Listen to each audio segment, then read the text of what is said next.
Hello everyone, welcome to easy for study. आज के इस वीडियो में साइंस के बायोलॉजी सेगमेंट का आज मैं विस्तृत विश्लेषण करने जा रहा हूं। इसमें इंपॉर्टेंट जो टॉपिक होंगे वो इस प्रकार से होंगे। सबसे पहले जीव विज्ञान की उपशाखाएं, है ना, कौन कौन सी उपशाखाएं हैं उसके बारे में देखेंगे।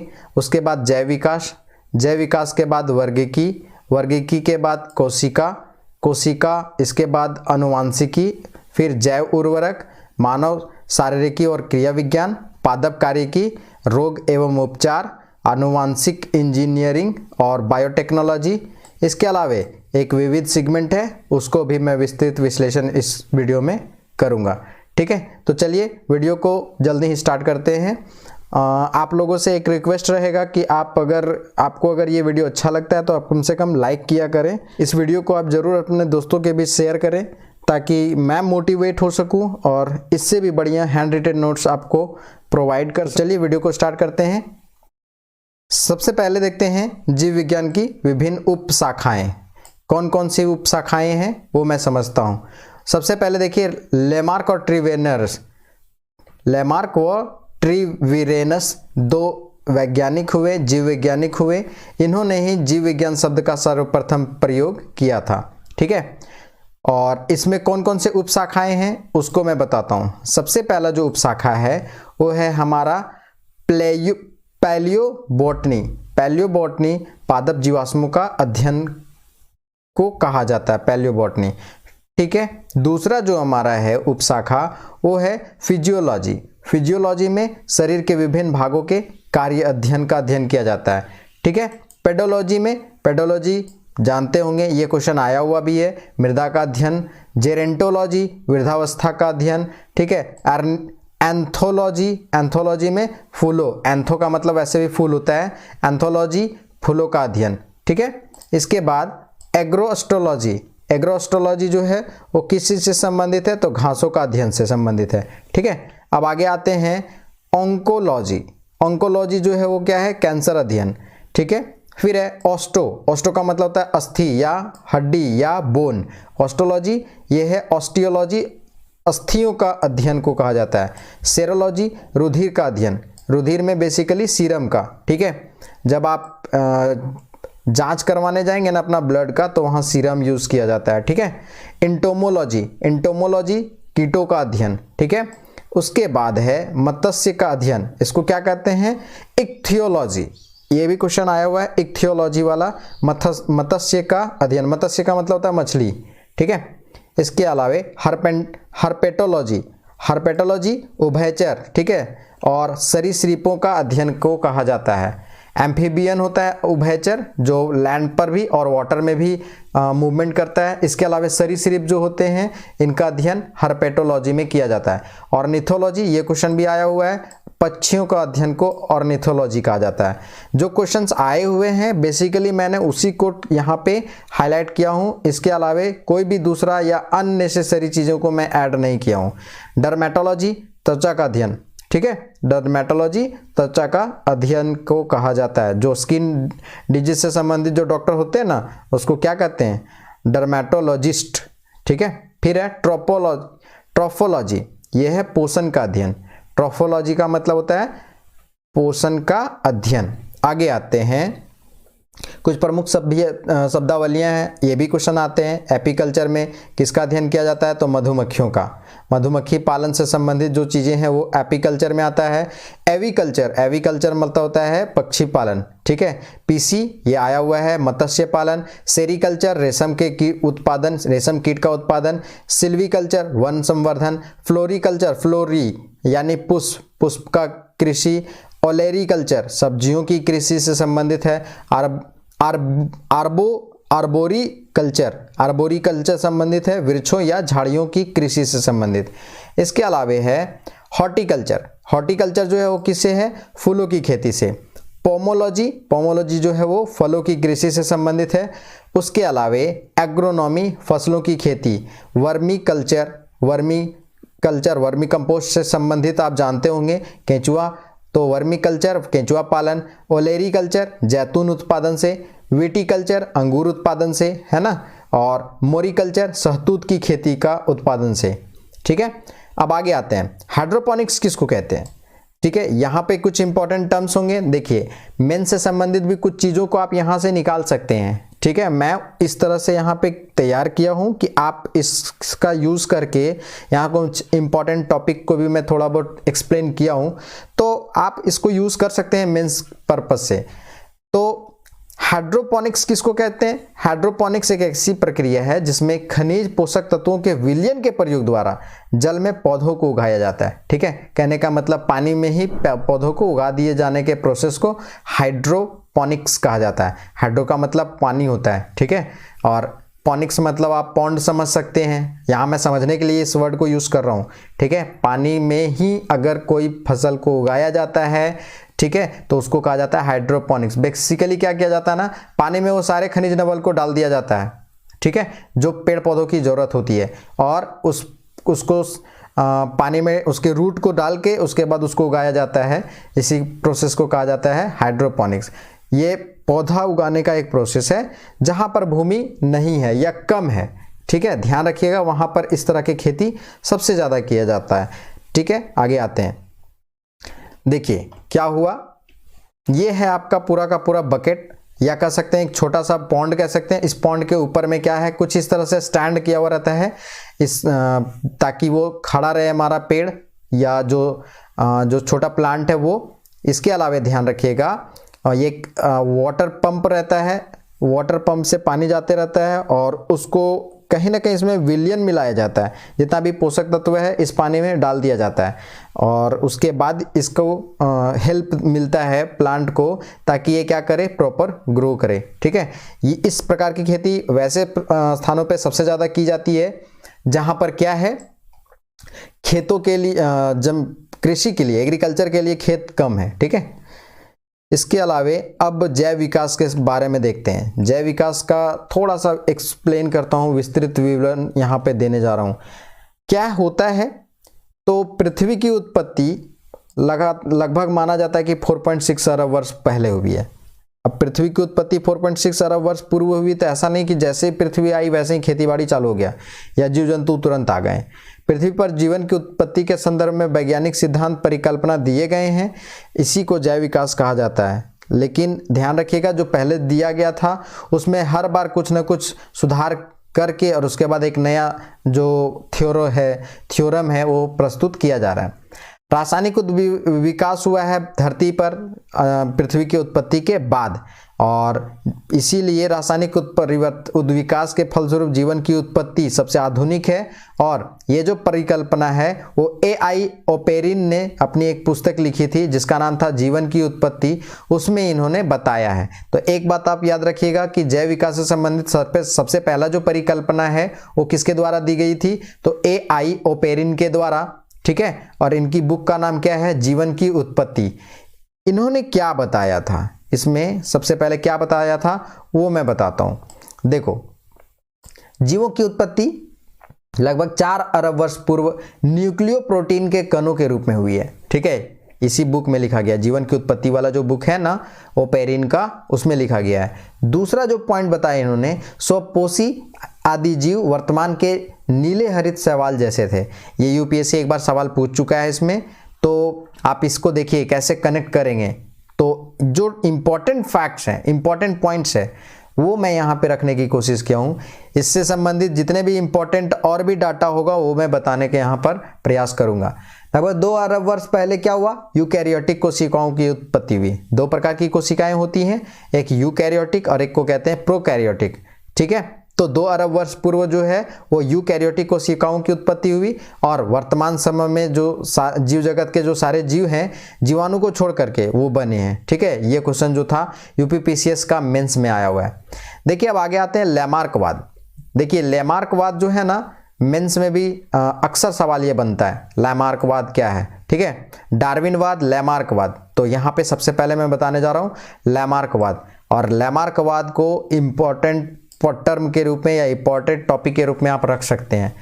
है क्या, तो लैमार्कवाद बेसिकली लैमार्क के द्वारा दिया गया है। एक साइंटिस्ट हुए लैमार्क, उन्हीं के द्वारा दिया गया था, और ये जैव विकास पर पहला तर्क संगत सिद्धांत दिए थे कब दिए थे? तो 1809 में इनका एक बुक आया था फिलॉसफी जूलॉजिक, इसी में इन्होंने लैमार्कवाद को बताया था या एक्सप्लेन किया था। क्या बताए थे, यानी इनकी कुल मूल धारणा क्या थी? मूल धारणा मुख्य रूप से देखा जाए तो ये था, क्या? पहला, बड़े होने की प्रवृत्ति, ठीक है, बड़े होने की प्रवृत्ति। दूसरा था वातावरण का सीधा प्रभाव पड़ता है जीव जंतुओं पर। तीसरा था अंगों के अनुप्रयोग या प्रयोग का प्रभाव होता है। और चौथा है उपार्जित लक्षणों की वंशागति। ठीक है, तो ये जो चारों है ना, आप जब लैमार्कवाद पूछा जाएगा तो उसको आप एक्सप्लेन करेंगे तो वो मेंस में रिटन फॉर्म में देने की जरूरत पड़ेगी। यहाँ पे आप फैक्ट में खाली बस बोल्ड लेटर में जो हेडलाइन है वो उसी को आप ध्यान में रख सकते हैं कि पहला जो पॉइंट था या जो मूल अवधारणा था वो था बड़े होने की प्रवृत्ति। दूसरा था वातावरण का सीधा प्रभाव पड़ता है जीव जंतुओं पर। तीसरा था अंगों के अनुप्रयोग या प्रयोग का प्रभाव, ठीक है, और चौथा है उपार्जित लक्षणों की वंशागति। ठीक है, ये तो था लैमार्कवाद। अब है डार्विनवाद, और तीसरा जो था वो था ह्यूगो डी व्रीज का उत्परिवर्तनवाद। तो डार्विनवाद चार्ल्स डार्विन के द्वारा दिया गया था और उत्परिवर्तनवाद जो था वो ह्यूगो डी व्रीज के द्वारा दिया गया। ठीक है, आगे देखते हैं। मेंस जब आएगा, मेंस का जब हम एक्सप्लेनेशन करेंगे तो वहां पे डार्विनवाद को और उत्परिवर्तनवाद को भी एक्सप्लेन करेंगे। यहां इसकी जरूरत बहुत ज्यादा नहीं है, ये चारों को आप ध्यान रखेंगे, इंपॉर्टेंट है। उत्परिवर्तनवाद किसके द्वारा दिया गया था? ह्यूगो डी व्रीज के द्वारा। ये आप थोड़ा सा कंसंट्रेट करके देख सकते हैं। आगे आते हैं टैक्सोनॉमी, जिसको कहा जाता है वर्गीकी। वर्गीकी के पिता कौन है? याद रखिएगा, इनका नाम है कैरोलस लीनियस। कैरोलस लीनियस जो है द्विनाम पद्धति दिए थे। द्विनाम पद्धति का मतलब होता है जैसे मानव जाति का नाम क्या होता है? होमो, और दूसरा है सेपियंस। ठीक है, पूरा का पूरा जो मानव जाति है साइंटिफिक नेम इसका होता है होमो सेपियंस। तो यही है द्विनाम पद्धति। ठीक है, कैरोलस लीनियस के द्वारा टैक्सोनॉमी का विस्तृत विश्लेषण किया गया था और यही कारण है कि द्विनाम पद्धति कैरोलस लीनियस के द्वारा दी गई थी और इन्हें आधुनिक वर्गीकरण का पिता भी कहा जाता है। ठीक है, आगे देखते हैं। आर.एच. विटेकर एक हुए, ठीक है, आर.एच. विटेकर एक बायोलॉजिस्ट हुए। इन्होंने पूरा जो जगत है जीवों का वो 5 जगत में बंटवारा किए थे। कौन कौन? ये क्वेश्चन भी मेंस में है। मोनेरा, प्रोटिस्टा, कवक, पादप और जंतु। ठीक है, तो एक एक करके देखते हैं। सबसे पहले हमारा आएगा कि जंतु जगत में क्या है नहीं है इसके बारे में। जंतु जगत में क्या पढ़ना है? तो जीव वैज्ञानिकों के अनुसार जंतु जगत किसको कहा जाता है? तो जीव जगत में सर्वाधिक संख्या किसकी है? कीटों की। और कीटों में सबसे ज़्यादा जो बड़ा संघ है वो कौन सा है? आपको संघ भी, फाइलम भी पढ़ना पड़ेगा। वहाँ पे ऑर्थोपोडा जो है वो सबसे बड़ा संघ है। इसमें लगभग 15 लाख प्रजाति के जीव जंतु आते हैं और इसमें लगभग 60% मतलब 9 लाख के आसपास में जीव हैं वो ऑर्थोपोडा संघ में आते हैं। ध्यान रखिएगा, जो सिंगल सेलुलर है जिसको कहते हैं सिंगल सेलुलर और मल्टी सेलुलर, एक सेल से बना हुआ है जीव उसको कहते हैं सिंगल सेलुलर और एक से अधिक है तो उसको मल्टी सेलुलर। ठीक है, ह्यूमन बीइंग जो है एक मल्टी सेलुलर ऑर्गेनिजम्स हैं। सभी एक कोष के जीव जो हैं वो अलैंगिक विधि से क्या करते हैं? जनन करते हैं। तो जनन का भी प्रोसेस 2 तरह का होता है, एक को कहते हैं अलैंगिक विधि और एक को कहते हैं लैंगिक विधि। ये ध्यान रखिएगा। अमीबा एक क्या है? अकोषकीय, एक कोषकीय जीव है, यानी कि सिंगल सेलुलर ऑर्गेनिजम्स है अमीबा, प्रोटोजोआ, पैरामीशियम, है ना, ध्यान रखिएगा। अमीबा एक कोषकीय प्रोटोजोआ जंतु है जो कि द्विखंडन विधि द्वारा क्या करता है? ये जनन करता है। ठीक है, ये भी इंपॉर्टेंट पॉइंट है। आगे देखते हैं टिक्स और माइट ये वास्तव में मकड़ी वंश के हैं। ये यूपीपीसीएस मेंस में ये क्वेश्चंस आया हुआ है। ठीक है, आगे कीट वर्ग के अंतर्गत आने वाले जंतुओं में प्रायः 3 जोड़ी पैर, अगर 3 जोड़ी है मतलब टोटल 6 पैर आते हैं, जैसे जुगनू, खगोत, कीटों का एक परिवार है। और इनमें जो चमक होता है ना, देखिए जुगनू होता है, आप रात के अंधेरे में देखेंगे जुगनू चमकता हुआ दिखेगा। ल्यूसेफरेंज एंजाइम के कारण से क्या होता है? तो उसमें चमक आती है। ठीक है, इसके अलावा कुछ इंपॉर्टेंट चीज़ों को थोड़ा सा देख लेंगे। देखिए, फीमेल एनाफिलीज मच्छर है, उसके बारे में आप नाम जानते होंगे। तो मादा मच्छर जो है वो खून चूसती है और नर मच्छर जो है वो फल फूलों का रस चूस करके जिंदा रहते हैं। तो देखिए यहाँ नर मच्छर यानी जो काटती है ना हम लोग को, वो कौन सा? मादा मच्छर, जिसका नाम है फीमेल एनाफिलीज मच्छर। देखिए उसमें फीमेल ऐड है ना। नर मच्छर जो है वो कभी काटता नहीं है, वो क्या करेगा? वो फल फूल का रस को चूस करके जिंदा रहेगा। ठीक है, अब आगे देखते हैं ऑक्टोपस। देखिए इंपॉर्टेंट जो पॉइंट है मैं उसी को यहाँ पे दे रहा हूँ, बहुत ज़्यादा फैक्ट्स पे मैं कोशिश किया हूँ कि इंपॉर्टेंट वाला जो क्वेश्चन है, आया हुआ जो क्वेश्चन है उसको मैं लेके चलूँ। ऑक्टोपस जानते होंगे, एक ऑक्टोपस का दूसरा नाम क्या है? Devil fish. ठीक है, डेविल फिश है, इसका टोटल 8 भुजाएं होती हैं, सिफेलोपोडा वर्ग का ये प्राणी है। ठीक है, आगे आते हैं समतापी और एक है असमवापी। ठीक है, समतापी का विलोम। समतापी एनिमल किसको कहते हैं? कोल्ड ब्लडेड एनिमल और वार्म ब्लडेड एनिमल इसको इंग्लिश में कहा जाता है। हो सकता है आपको थोड़ा सा कॉम्प्लिकेटेड लगे कि हिंदी वाला इतना कड़ा कड़ा वर्ड है, लगता है कि मंगल ग्रह पे क्या हुआ है, इसका ट्रांसलेशन हुआ है। ठीक है, समतापी कैसे किसको कहते हैं? ऐसे जंतु जिनके शरीर का ताप वातावरण के ताप से प्रभावित न होकर सदैव एकसा रहता है, तो उसको कहते हैं समतापी। जैसे पक्षी और स्तनधारी, ह्यूमन बॉडी हमारा भी जो है वो समतापी है। ठीक है, और असमवापी किसको कहा जाता है? तो मत्स्य को, उभयचर को, मत्स्य मछली, उभयचर एम्फीबियन, ठीक है, और सरीसृप को क्या है? असमवापी। ठीक है, और रात्रिचर किसको कहते हैं? नाइट में जो चलता है, ठीक है, या नाइट में जो एक्टिव होते हैं ना, नाइट राइडर कैसे है, कुछ उसी तरह रात्रि में जो सक्रिय होते हैं उसको क्या कहते हैं? रात्रिचर। ठीक है, जैसे मच्छर देखते होंगे आप, जब सोने जाएंगे बेड पे तो आपके आसपास के चारों ओर क्या होगा? मंडराने लगेगा। चमगादड़ का भी मूवमेंट उसी समय दिखेगा। उल्लू, कीवी, ये सभी क्या है? रात्रिचर है। ठीक है, यूपीएससी में इस तरह का सवाल बनता है, यहां देख लीजिए। ठीक है, आगे देखते हैं कुछ जंतु के नाम, थोड़ा सा देख लीजिए, जो मछली से तो मिलते हैं लेकिन मछली के जैसे वास्तव में ये मछली है नहीं। नाम मिलेगा पर ये मछली है नहीं। देखिए इस तरह का सवाल यहाँ बनता है, इसीलिए मैं इसको यहाँ लिया हूँ। देखिए जैसे जेलीफिश, जेलीफिश जो है वो निडेरिया वर्ग का है। सितारा, स्टारफिश जिसको कहते हैं, इकाइनोडर्म का है, ग्रुप का है। ठीक है, ये फाइलम है सारा का सारा।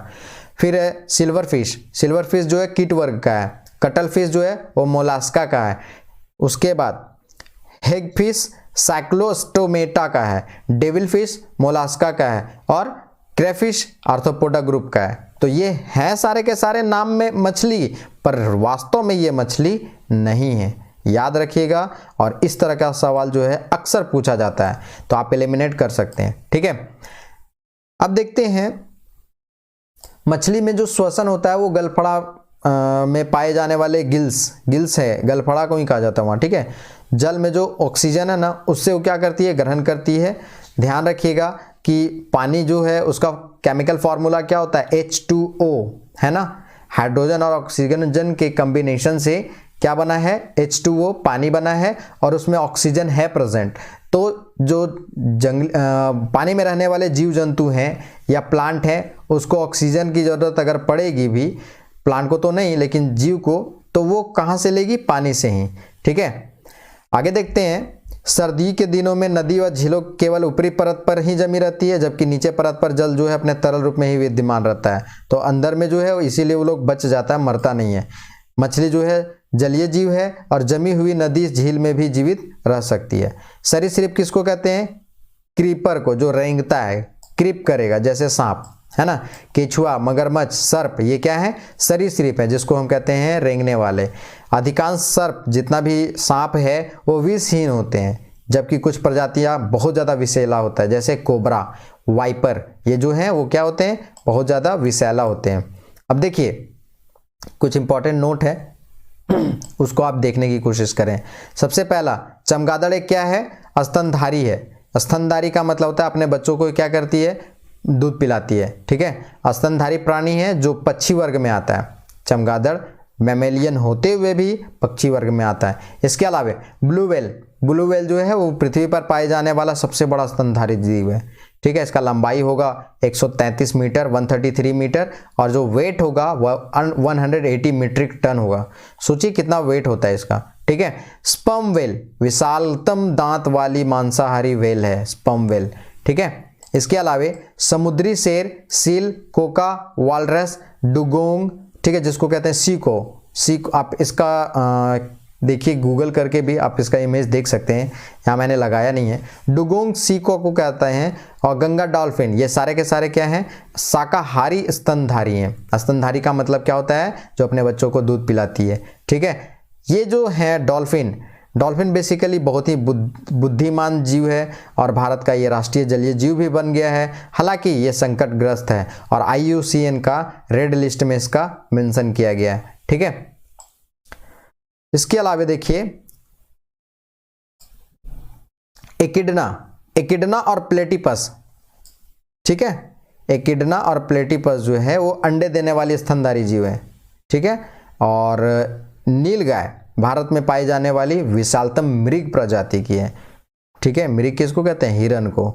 कपी बंदर होता है ना, कपी जो है प्राणी जगत में होमिनोइडिया महापरिवार की सदस्य जातियों को कहा जाता है और इसमें दो मुख्य शाखाएं हैं, कौन कौन, हिनकपी और महाकपी। देखिए जो क्वेश्चन अब आते हैं ना, मैं उस टाइप के क्वेश्चंस को यहाँ पर लेने की कोशिश किया हूँ। जो ट्रेडिशनल क्वेश्चंस हैं उसमें बहुत ज़्यादा मैं इम्पोर्टेंस इस बार नहीं दिया हूँ, उसका जो वीडियो है वो मैं दूसरा वीडियो में जो ट्रेडिशनल क्वेश्चन से है वो मैं वहाँ पे ले आऊँगा। तत्काल में मैंने अभी जो इम्पोर्टेंट आते हैं या आए हुए हैं उसको मैं ज़्यादा प्रेफर किया हूँ। कपी का मैं बता दिया, कपी इसका जो शाखा है वो दो मुख्य शाखा है, एक है हिन कपी, छोटे आकार का कपी होता है जैसे गिब्बन, ये क्वेश्चन पूछा हुआ है UPPCS मेंस में। और महाकपी जो है वो बड़े आकार के मानवनुमा कपी हैं, जिसको कहते हैं चिंपैंजी, गुरेला, ओरंग उटान और मनुष्य, ये महाकपी के ग्रुप में आते हैं, ठीक है।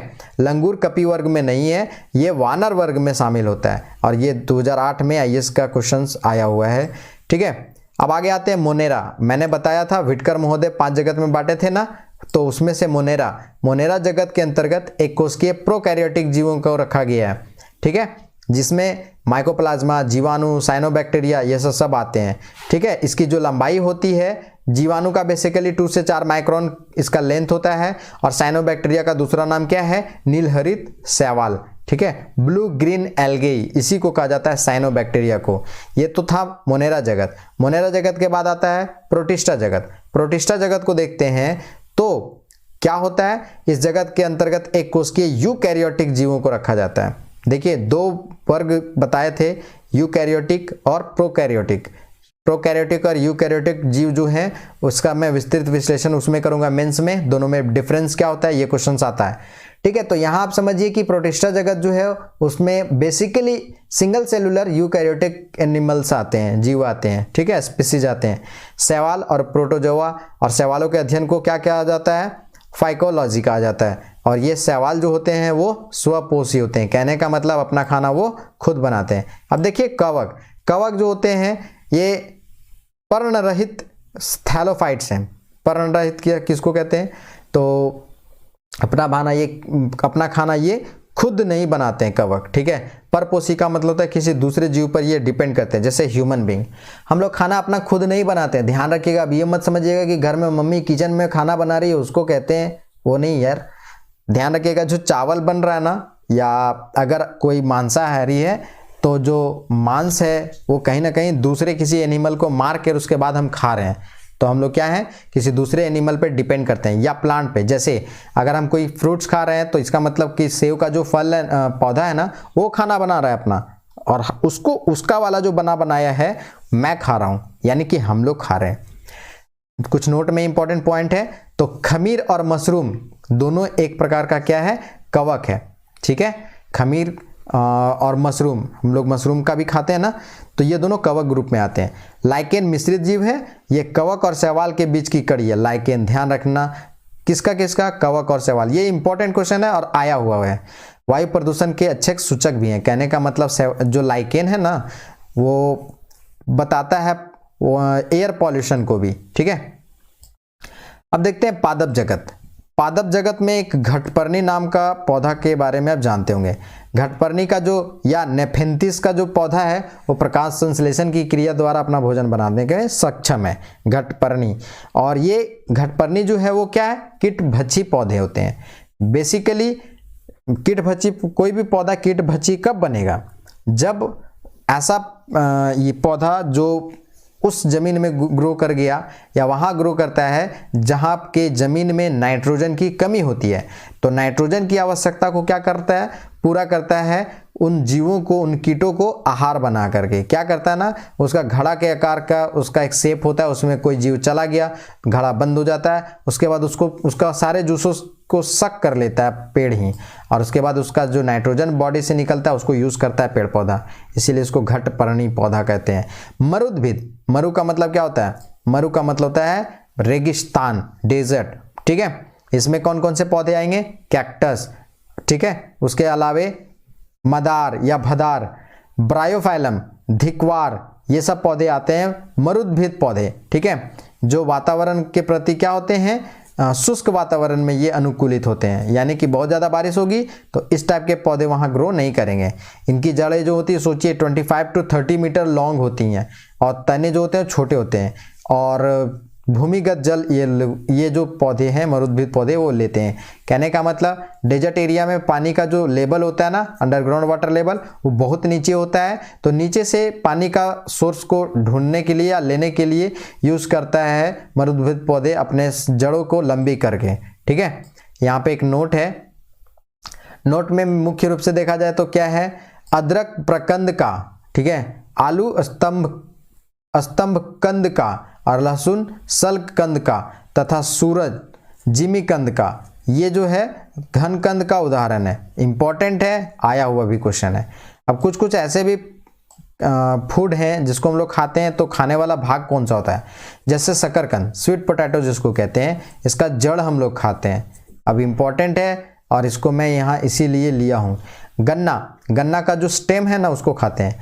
आलू, अब आलू मत समझिएगा कि वो रूट है, आलू का स्टेम खाते हैं, ठीक उसी तरह अदरक का भी स्टेम खाते हैं, सलजम का भी जड़ खाते हैं, और गाजर का भी जड़ खाते हैं, ठीक है।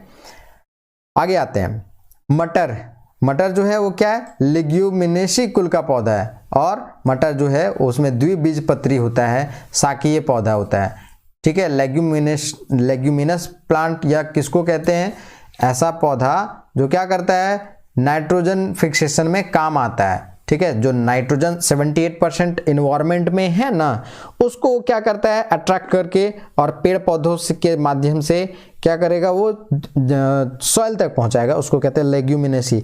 जितना भी दलहनी फसल होती है ज़्यादातर वो क्या है, लेग्यूमिनेसी कुल का पौधा होता है।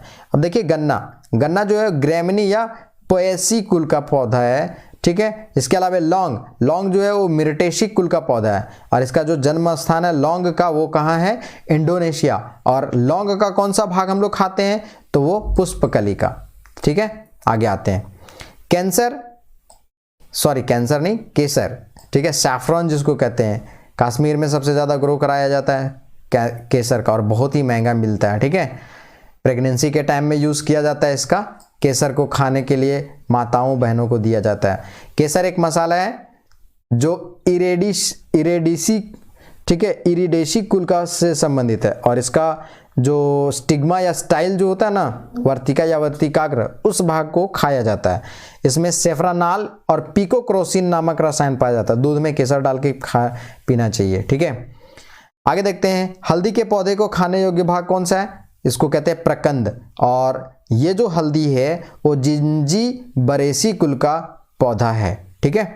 कुनैन नाम सुने होंगे, कुनैन क्या है, तो मलेरिया उपचार के लिए कुनैन सिंकोना याद रखिएगा। तो मलेरिया के उपचार के लिए एक प्रमुख औषधि है कुनैन, जो सिंकोना नामक आवृत बीजी पौधे की छाल से प्राप्त किया जाता है, यानी कि मलेरिया का उपचार कुनैन से किया जाता है। और मलेरिया के निदान हेतु कौन कौन सी औषधि यूज की जाती है, दवाइयाँ, कुनिन, एट्रेविन और क्लोरोक्विन, ठीक है। क्लोरोक्विन भी मलेरिया के उपचार के लिए है। आप जब यहाँ लॉकडाउन लगा था तो क्लोरोक्विन का यूज़ करके, और इसका जो पेशेंट था, ठीक है, उस समय बहुत ज़्यादा क्या हो गया था, क्लोरोक्विन का यूज़ किया गया था पेशेंट को ठीक करने के लिए। और यही कारण है कि भारत और अमेरिका के बीच उस समय अमेरिका के राष्ट्रपति कौन थे? Donald Trump. तो क्लोरोक्विन का जो मांग था वो बढ़ा दिए थे और उन्होंने भी मांग की थी, हालांकि कुछ कुछ धमकी भी दे दिए थे। ठीक है, अब देखते हैं कपास। कपास का रासायनिक संगठन क्या है? सेलुलोज 91% है, जल 8% है और प्रोटोप्लाज्म कितना परसेंट होता है कपास में? 1% होता है। देखिए आपको थोड़ा सा ऑड वन आउट लग रहा होगा कि मैं पढ़ा रहा हूँ बायोलॉजी लेकिन कहीं दिख नहीं रहा है। दोस्त वो क्वेश्चंस को मैं लिया हूँ जो क्वेश्चंस आते हैं, इंपॉर्टेंट हैं वही, क्योंकि जो ट्रेडिशनल क्वेश्चन है उस टाइप के क्वेश्चंस अब थोड़े आने बंद हो गए हैं या कम हो गए हैं और उन सब क्वेश्चंस को ज़्यादातर जानते हैं। मैं उसको दूसरा सीरीज में लेके आऊँगा। यहाँ जो इंपॉर्टेंट क्वेश्चंस है जो आए हुए हैं उसको मैं प्रेफर ज़्यादा किया हूँ। पौधों के फलों के रंग किसके कारण से होता है? देखिए ये क्वेश्चन भी आता है। पपीता का जो पीला रंग है ना वो किसके कारण से आता है? कैरिका जेंथिन के कारण से। ठीक है, सेव में लाल जो है वो एंथोसाइनिन से। गाजर में कैरोटीन है ना, कैरोट मतलब गाजर और कैरोटीन जो है गाजर में पाया जाता है। टमाटर में लाइकोपीन है ना। इसके अलावे हल्दी में जेंथोफिल और चुकंदर में क्या होता है? विटरनिन। ये क्या होते हैं? इंपॉर्टेंट पिगमेंट होते हैं जिसके कारण से उनका कलर उनको प्रोवाइड किया जाता है। ठीक है, आगे देखते हैं। अफीम का नाम सुने होंगे। अफीम एक औषधि के रूप में यूज़ किया जाता है। सरकारी अलॉटमेंट होता है तब आप अफीम का खेती कर सकते हैं। जनरली ये क्या है? इलीगल है। तो अफीम इसको क्या कहा जाता है? पेपेवर सोमनीफेरम। ठीक है, पेपेवर सोमनीफेरम 2 वर्ड से मिलकर के साइंटिफिक नेम है अफीम का। इससे औषधियाँ प्राप्त होती है। कौन कौन से? तो नेस्कापिन, पेपावरिन, कोनिन और हेरोइन, ये सब औषधि है। हालांकि बोला जा रहा है औषधि, मॉर्फिन भी आता है। ठीक है, और सारे के सारे जो हैं वो क्या होते हैं? अपरिपक्व फलों से इसको प्राप्त किया जाता है। बेसिकली जब कच्चा रहता है तो उसको अफीम में क्या किया जाता है? अफीम के जो फ्रूट्स होता है, फल होता है, फूल के बाद आता है फल, उसमें चीरा लगा करके उससे जो जूसेस निकलता है ना उसको कलेक्ट किया जाता है। ठीक है, अब देखिए लहसुन और प्याज। ठीक है, जो किचन में जाते हैं तो ज़्यादा फील करेंगे। लहसुन और प्याज का अभिलाक्षणिक गंध का जो कारण है वो उसमें कौन सा? सल्फर यौगिक है जिसके कारण से उसका गंध आता है, अभिलाक्षणिक गंध। प्याज के छिलके उतारने पर भी आंसू आने का कारण कौन है? सल्फेनिक अम्ल। ठीक है, तो ध्यान रखिएगा कि लहसुन और प्याज की अभिलाक्षणिक गंध जो है वो सल्फर यौगिक के कारण से और स्पेसिफिक प्याज का सल्फेनिक अम्ल से। ठीक है, सल्फर का ही यौगिक है ये, ध्यान रखिएगा, सल्फेनिक अम्ल इंपॉर्टेंट है वो क्वेश्चंस। अब आगे देखते हैं। मिर्च का तीक्ष्ण या तीखा स्वाद जो है वो किसके कारण से? कैप्सेइसिन के नामक जो कण है वो पाए जाते हैं मिर्च में, जिसके वजह से क्या होता है? वो तीक्ष्ण लगता है। आप खा के देखना, ग्रीन वाला, ग्रीन चिली डायरेक्ट। ठीक है, मजा आएगा आपको। कॉर्क ओक और नाम की जो वृक्ष है उसके छाल से प्राप्त किया जाता है। ठीक है, इस पौधे की उत्पत्ति कहाँ है? भूमध्य सागरीय मेडिटेरेनियन रीजन में कॉर्क और ओक जो है वो सबसे ज़्यादा उगाए जाते हैं। ठीक है, आगे देखते हैं कुछ मछली। वास्तविक मछलियाँ कौन कौन सी हैं वो देखिए। मैं ऊपर बताया था, कुछ मछली का नाम बताया, मछली था नहीं पर मछली के जैसा नाम था। जैसे फ्लाइंग फिश, फ्लाइंग फिश जो है वास्तविक मछली है। फिर है कैट फिश, कैट फिश जो है वो भी वास्तविक है। Pipe fish, pedal fish, globe fish और गोल्ड फिश, ये वास्तविक मछलियां हैं। इस टाइप के क्वेश्चंस आते हैं, ध्यान रखिएगा। आगे, मकड़ियों के द्वारा जो उत्पादित रेशम है उसको गौसमीर रेशम कहा जाता है। रेशम तो बहुत टाइप के होते हैं, इरी, मूंगा, है ना, लेकिन जो मकड़ी के द्वारा उत्पादित रेशम है ना उसको कहते हैं गौसमीर रेशम। आगे देखते हैं अमरबेल, इसका तना जो है वो अमरबेल देखिएगा कि कोई दूसरा पेड़ पे ये क्या होता है? ग्रो कर जाता है। चंदन जड़ परजीवी है। ऑर्किड, ऑर्किड कौन है? अधिपादप है जिसको एपीफाइट भी कहा जाता है। और घटपर्णी को कीट भच्ची भी कहा जाता है। ऊपर मैंने इसका स्टडी ऑलरेडी करवा चुका हूँ, पढ़ा चुका हूँ। और घटपर्णी ज़्यादातर कहाँ पाया जाता है? मेघालय में। मेघालय की राजधानी शिलोंग, ध्यान रखिएगा। सबसे ज़्यादा बारिश होने वाला मासिनराम। लीची एक उष्णकटिबंधीय फल है। ठीक है, और यह एक प्रकार का ड्रूप है। इसका एरिल भाग को खाया जाता है। अलग अलग जो फ्रूट्स होते हैं उसका अलग अलग पार्ट खाया जाता है, उसी तरह लीची का जो एरिल भाग है उसको खाया जाता है। एग्रीकल्चर जब समझाएंगे तो वहाँ पर और भी जो सारे फ्रूट्स होंगे उसको मैं विस्तृत विश्लेषण कर दूंगा कि कौन कौन सा भाग किसका खाया जाता है। अब आगे आते हैं सेल। देखिए बायोलॉजी का अगर कहा जाए तो इम्पॉर्टेंट पार्ट है ये सेल वाला, क्योंकि सेल से ही स्टार्ट होता है। कोई भी जीव का संरचनात्मक और कार्यात्मक जो इकाई है, ठीक है, वो कोशिका कहलाती है, ठीक है। और कोशिका में स्वतः जनन की क्षमता होती है। स्वतः जनन का मतलब होता है फिर से रिप्रोड्यूस करने का क्षमता होता है खुद से, ठीक है। कोशिका का जो सिद्धांत था ना, वो स्लाइडेन और स्वान वैज्ञानिकों के द्वारा प्रतिपादित किया गया था। सेल को क्लासिफाई अगर किया जाए तो बेसिकली 2 टाइप में इसको क्लासिफाई किया गया है, prokaryotic cell and eukaryotic cell, ठीक है। मेंस में जाइएगा तो वहां पे डिफरेंस आपको पूछ देगा, what is the difference between prokaryotic cell and eukaryotic cell. Basic जो डिफरेंस है उसको मैं यहाँ पे एक्सप्लेन कर रहा हूँ। सबसे पहला जो डिफरेंस है, प्रोकैरियोटिक जो होता है वो कैसा सेल होता है, तो उसमें केंद्रक, केंद्रक कला, केंद्रिका, कला युक्त कोशिकांग उपस्थित नहीं होते हैं। यानी शॉर्ट फॉर्म में अगर बोला जाए तो प्रोकैरियोटिक जो सेल होता है ना, वो बेसिकली अविकसित सेल है ना, अभी वो डेवलपिंग फेज में है, पूरी तरह से वो डेवलप्ड नहीं हुआ है सेल, तो उसको प्रोकैरियोटिक कहते हैं। वहीं यूकैरियोटिक जो होता है वो पूर्ण विकसित है। तो पूर्ण विकसित है तो सारा का सारा जो केंद्रक है, केंद्रिका है, कला युक्त कोशिकांग है, ये सब पूर्ण विकसित होता है और उपस्थित भी होता है। दूसरा जो बेसिक डिफरेंस है वो है आनुवंशिक पदार्थ। तो प्रोकैरियोटिक में आनुवंशिक पदार्थ पाया जाता है, लेकिन यूकैरियोटिक सेल में हिस्टोन प्रोटीन पाया जाता है, ठीक है। आगे देखते हैं, कोशिकांग जो है, कोशिकाएं जो होती हैं, जीवाणु, नीलहरित शैवाल जिसको ब्लू ग्रीन एल्गी कहते हैं, वो प्रोकैरियोटिक फॉर्म में पाई जाती हैं। वहीं जैसे पेड़ पौधे, जीव जंतु, ठीक है, कुछ शैवाल, ये सब जो है वो यूकैरियोटिक के फॉर्म में आते हैं। मतलब कि जो पेड़ पौधे हैं वो विकसित होते हैं ना, तो इसीलिए ये यूकैरियोटिक है, प्रोकैरियोटिक नहीं है। प्रोकैरियोटिक का मतलब होता है अविकसित, पूरी तरह से अभी डेवलप नहीं हो पाया है। आगे देखते हैं, कोशिका में प्रोटीन संश्लेषण अंतःप्रद्रवी जालिका, ठीक है, और राइबोसोम की भूमिका सर्वाधिक महत्वपूर्ण होती है। इसीलिए राइबोसोम को क्या कहा जाता है, प्रोटीन का फैक्ट्री। राइबोसोम को क्या कहा जाता है, प्रोटीन का फैक्ट्री कहा जाता है, क्योंकि प्रोटीन संश्लेषण में अंतःद्रवी जालिका और राइबोसोम ये दोनों इंपॉर्टेंट रोल प्ले करते हैं। और माइटोकॉन्ड्रिया को क्या कहा जाता है, पावर हाउस। आगे उसी को बात कर रहे हैं, डिस्कस करते हैं। माइटोकॉन्ड्रिया जो है जीवाणु और हरित नील शैवाल, यानी नील हरित शैवाल इसी को कहते हैं, ब्लू ग्रीन एल्गी, इसको छोड़ करके, ठीक है, सभी सजीव पादप और जंतु कोशिकाओं के कोशिका द्रव्य में पाया जाता है, ठीक है। चूंकि यह क्रिया जो है अंतिम चरण में ही अधिकांश ऊर्जा उत्पन्न होती है, इसीलिए इसको माइटोकॉन्ड्रिया को क्या कहा जाता है, कोशिका का पावर हाउस, है ना। यानी कि सारा ऊर्जा यहीं संरक्षित रहता है और पूरा कोशिका को यहीं से उसका क्या होता है, ट्रांसपोर्टेशन होता है। आगे देखते हैं, कोशिकीय श्वसन में अधिकतम एटीपी अणुओं, एटीपी एडिनोजाइन ट्राइफॉस्फेट, और एक और टर्म्स आएगा आपका एडीपी, एडिनोजाइन डाइफॉस्फेट, है ना।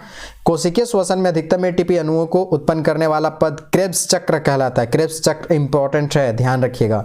यह चक्र कोशिका के माइटोकॉन्ड्रिया में संपन्न होता है और इस चक्र को सबसे पहले कौन खोज किया था, हेंस क्रेब्स 1973 में, इसीलिए इसको क्रेब्स साइकिल या क्रेब्स चक्र भी कहा जाता है। आगे देखते हैं, गोल्जी बॉडी। गोल्जी बॉडी जो है गोल्जी कॉम्प्लेक्स के भी नाम से जाना जाता है। इसके क्रियात्मक इकाई को सिस्टर्नी कहते हैं, ये इंपॉर्टेंट है। सिस्टर्नी क्या है, तो गोल्जी बॉडी का क्रियात्मक इकाई है सिस्टर्नी, है ना। लाइसोसोम जो है वो कोशिका का आत्मघाती थैला कहते हैं या थैली कहते हैं। क्यों कहते हैं, क्योंकि जितने भी अनवांटेड मटेरियल होता है ना, लाइसोसोम उसको क्या करता है, अपने में समा लेता है, रख लेता है, और जब वैसे चीजें हैं तो क्या होगी, वो थोड़ा पॉइजनस हो जाती है, और जब ये फटता है तो पूरा कोशिका को डेड कर देता है। इसीलिए लाइसोसोम को सुसाइडल बैग भी कहते हैं या आत्मघाती थैली कहते हैं, ठीक है। आगे देखते हैं, केंद्र की खोज सर्वप्रथम किसने किया था, तो रॉबर्ट ब्राउन ने 1931 में। और बेसिकली बोला जाए तो केंद्रक जो होता है वो मुख्य पार्ट होता है कोई भी सेल का, है ना। जैसे केंद्र में होता है ना, ये मेन कह सकते हैं, इंपॉर्टेंट रोल प्ले करता है केंद्रक ही। और कुछ पौधों में जैसे वाइचेरिया और क्लाउडेफेरा, इसमें एक से अधिक केंद्रक भी पाए जाते हैं। बेसिकली जनरली देखा जाए ना तो एक केंद्रक पाया जाता है कोई भी सेल में, लेकिन एक एक्सेप्शन है, वाइचेरिया और क्लाउडिफेरा, इसमें एक से अधिक केंद्रक भी पाए जा सकते हैं, ठीक है। आगे देखते हैं, डीएनए। डीएनए की खोज जो है वो कौन किए थे सबसे पहले, फ्रेडरिक मिशर 1869 में, और डीएनए का डबल हेलिक्स मॉडल वॉटसन और क्रिक ने दिया था, ये इंपॉर्टेंट है। डबल हेलिक्स मॉडल जो है वो मेंस में भी बनता है क्वेश्चन। प्लाज्मा जो झिल्ली जो है वो प्रोटीन और लिपिड की बनी होती है, ये भी इंपॉर्टेंट है, क्वेश्चन पूछता है प्लाज्मा किससे बना हुआ है। अब आते हैं जेनेटिक्स, जिसको कहते हैं अनुवांशिकता। अनुवांशिकता का बेसिक मीनिंग पहले समझ लीजिए। कहने का मतलब सजीवों में क्या होता है ना, जो गुण होता है या लक्षण होता है, एक पीढ़ी से दूसरी पीढ़ी में क्या होता है, आगे बढ़ता है, यानी कि ट्रांसफर होता है, ठीक है, या प्रसारित होता है।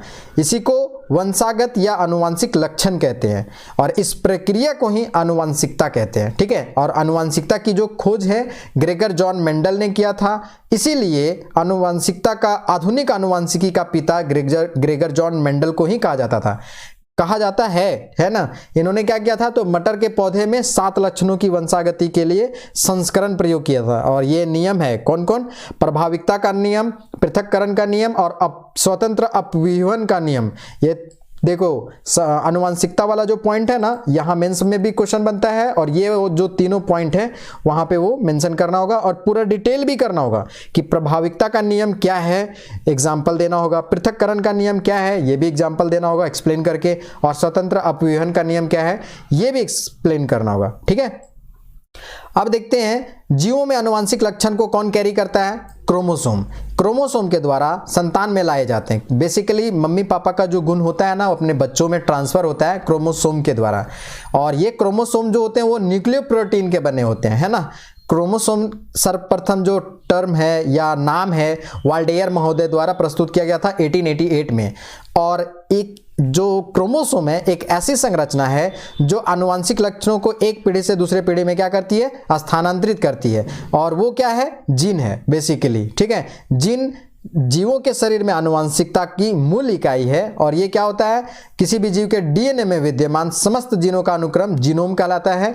और जीनोम के सभी गुणसूत्र और संरचनात्मक संगठन को जीनोम चित्रण कहते हैं।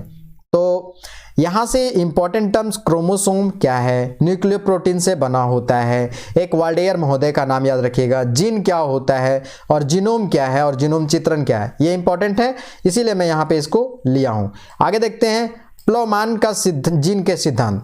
प्लोमान का जीन का जो सिद्धांत है वो क्या कहता है, वो थोड़ा सा आप यहाँ पे देखेंगे।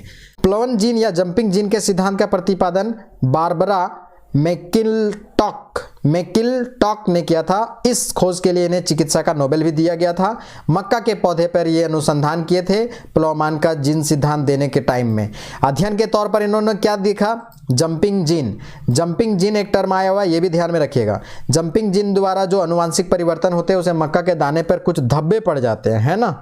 और नए प्रयोग के आधार पर इन्होंने निष्कर्ष निकाला था कि सभी कोशिकाओं में डीएनए के खंड जो होते हैं उन्हें ट्रांसपोजोन कहते हैं, जिसका विकास के प्रक्रिया में एक महत्वपूर्ण योगदान है, ठीक है। आगे देखते हैं, जीव कोशिकाओं में 2 प्रकार के न्यूक्लिक अम्ल पाया जाता है, एक को कहते हैं डीएनए, एक को कहते हैं आरएनए। डीएनए का full form deoxyribose nucleic acid और आरएनए का राइबोज न्यूक्लिक एसिड। न्यूक्लियोटाइड के बहुलक हैं ये दोनों, अर्थात बहुत से न्यूक्लियोटाइड मिल करके ये बने होते हैं डीएनए और आरएनए। ध्यान रखिएगा, न्यूक्लियोटाइड 3 अणुओं से मिलकर के बना होता है। कौन कौन, नाइट्रोजनी बेस जिसको कहते हैं प्यूरिन और पिरामिडिन, पेंटोज शुगर और फॉस्फेट, ये तीनों मिलकर के न्यूक्लियोटाइड जो है वो बने होते हैं, ठीक है। आगे बेसिकली याद रखिएगा 3 अणु से मिलकर के, नाइट्रोजनी बेस में 3 और 2 आते हैं, प्यूरिन और पिरामिडिन, इसको भी सब क्लासिफिकेशन किया गया, आगे बताएंगे, ठीक है। दूसरा है पेंटोज शुगर और तीसरा है फॉस्फेट, डीएनए और आरएनए में। ध्यान रखिएगा, सामान्यतः डीएनए से आरएनए की कॉपी बनती है, यह प्रक्रिया क्या कहलाता है, अनुलेखन। अनुलेखन वाला जो टर्म है वो मेंस में भी मिलेगा, वहां पे भी एक्सप्लेन करूंगा। आगे देखते हैं, एक्सरे तकनीक। एक्सरे तकनीक व्यवसाय में लगे व्यक्तियों को अपनी कोशिकाओं के डीएनए में अस्थायी परिवर्तन का खतरा रहता है, इसीलिए देखेंगे कि जब आप ज़्यादा एक्सरे नहीं कराने का डॉक्टर सलाह देता है, ठीक है।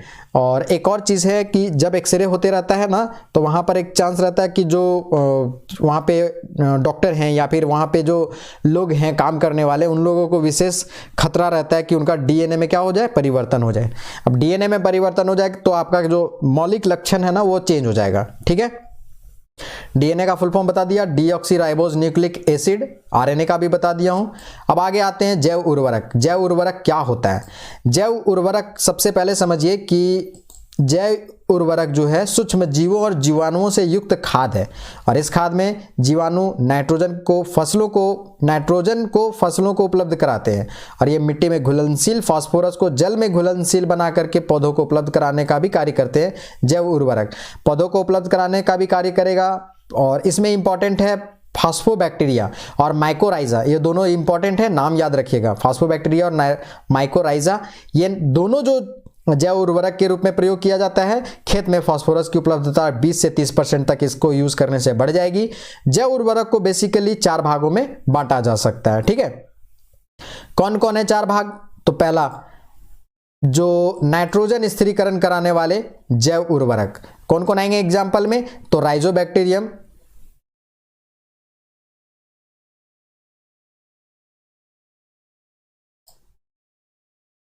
राइजोबियम, एजोटोवेक्टर, एजोस्पिरिलियम, एसेटोवेक्टर, नील हरित शैवाल और एजोला। ये यूपीपीसीएस मेंस में ये क्वेश्चन आया हुआ है कि कौन कौन से जैव उर्वरक हैं जिनका यूज किया जाता है नाइट्रोजन फिक्सेशन में, नाइट्रोजन स्थिरीकरण में।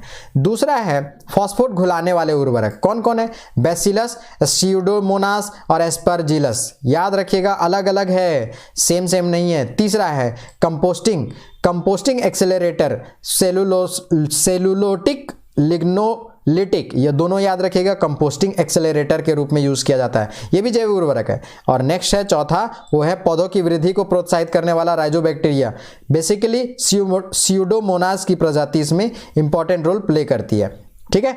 अब आगे देखते हैं ब्लू ग्रीन एल्गे, जिसको साइनोबैक्टीरिया भी कहते हैं, एजोला का सहचरी है और इसके साथ मिलने से अच्छी उर्वरता प्रदान करती है। इसीलिए बोला जाता है ना, साइनोबैक्टीरिया अगर हम खेतों में डालते हैं, यूज करते हैं, तो जो प्रोडक्शन होता है वो बढ़ जाता है।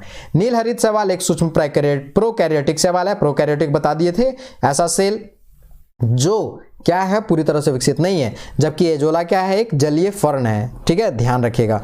थोड़ा नोट में इंपॉर्टेंट है तो उसको मैं समझा देता हूं। दुधारू पशुओं में किए गए प्रयोग से ज्ञात हुआ है कि जब इन पशुओं को दैनिक आहार के साथ 1.5 से 2 केजी एजोला प्रतिदिन दिया जाता है तो दुग्ध उत्पादन में 15 से 20% की वृद्धि हो जाती है। तो कहीं ना कहीं दुधारू पशुओं को क्या दिया जाता है? ब्लू ग्रीन एल्गी, है ना। और ब्लू ग्रीन एल्गी नहीं, एजोला, ठीक है। और 2,4-D, ये देखिए क्वेश्चन आया हुआ है, ये क्या है? ये खरपतवार नाशी है। ये क्वेश्चन आया हुआ है, ये कहीं हम ही को मिला है कोई एग्जाम में, ठीक है, याद नहीं आ रहा है कहाँ पे, लेकिन आया हुआ है।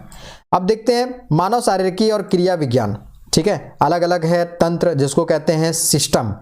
बेसिकली देखिए, सबसे पहले सेल होता है, सेल के बाद टिश्यू के बाद ऑर्गन के बाद ऑर्गन सिस्टम से बाद ह्यूमन बीइंग या कोई भी कंप्लीट एक ऑर्गेनिज्म बनता है। तो सबसे पहला है कंकाल व मांसपेशीय तंत्र, जिसको कहते हैं। 2 पार्ट में बांटा हुआ है, एक को कहते हैं बाह्य कंकाल और एक को कहते हैं अंतः कंकाल। बाह्य कंकाल क्या होता है और अंतः कंकाल क्या होता है, यहां पे थोड़ा सा एक्सप्लेन करते हैं। बाह्य कंकाल में कौन आएगा? तो बाल, रोम, नाखून, ठीक है। और अंतः कंकाल में अस्थि पंजर आता है, ठीक है। बाह्य कंकाल के फॉर्म में केराटिन के बने होते हैं ये, ठीक है, अल्फा केराटिन के बने होते हैं, और इसमें रक्त परिसंचरण नहीं होता है। कौन? बाह्य कंकाल में। लेकिन अंतः कंकाल 2 प्रकार का, अस्थि पंजर, एक है अक्षीय कंकाल जिसमें 80 अस्थियां होती हैं, और उपांगीय कंकाल इसमें 126 अस्थियां होती हैं। और जैसा कि हम जानते हैं कि कंप्लीट जो बॉडी होता है, यानी एक अडल्ट ह्यूमन बॉडी में टोटल 206 क्या होते हैं? बोन्स होते हैं। और इसमें इंपॉर्टेंट है कि सबसे छोटी हड्डी स्टेपिज है जो कान में है, ठीक है, और सबसे बड़ी जो है वो फीमर जो जांघ में है, ठीक है। स्कल मतलब होता है खोपड़ी, खोपड़ी में टोटल कितना हड्डी है? 28। 8 है मस्तिष्क कपाल में, माने माथा में। 14 जो है चेहरा में, दिखेगा नहीं, पता नहीं चलेगा, चेहरा में टोटल 14 क्या है? कंकाल है, यानी बोन है। और मध्य कर्ण में 6 कंकाल है। कुछ इंपॉर्टेंट नोट में देखेंगे, हाइयोइड नाम का एक अस्थि जो मैंडिबल और कंठ के बीच में जीवा के नीचे स्थिर होता है। ये इंपॉर्टेंट है, क्वेश्चन आया हुआ है। हाइयोइड वो अस्थि है, उसका नाम हाइयोइड है, जो मैंडिबल और कंठ के बीच में जीवा के नीचे स्थिर रहती है, ठीक है। रीढ़ की हड्डियां टोटल 26, शिशु में 33, यानी कि पेयर में रहेगा, ठीक है, रीढ़ की हड्डियां। आगे देखते हैं, गर्दन का पहला जो कशेरुक है वो एटलस कशेरुक है कहलाता है, जो गर्दन को क्या करता है? सीधे रखता है, ऊपर वाला भाग। बेसिकली यहाँ पे हमको इमेज नहीं लगाने का ऑप्शन मिला, इसीलिए मैं यहाँ नहीं लगा पाया हूँ, ठीक है, नहीं तो मैं यहाँ एक्सप्लेन करता। गर्दन का पहला कशेरुक कौन है? एटलस कशेरुक, जो गर्दन को सीधे रखने में मदद करता है, नहीं तो गर्दन क्या होगा?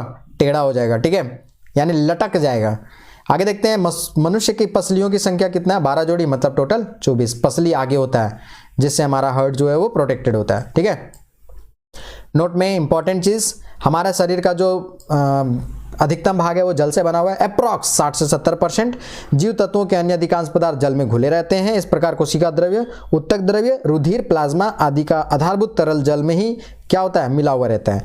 मानव शरीर में प्रधान रूप से 6 तत्व पाए जाते हैं। ऑक्सीजन सबसे ज्यादा 65%, कार्बन 18%, हाइड्रोजन 10%, नाइट्रोजन 3%, कैल्शियम 1.4 और फास्फोरस 1.1, ठीक है।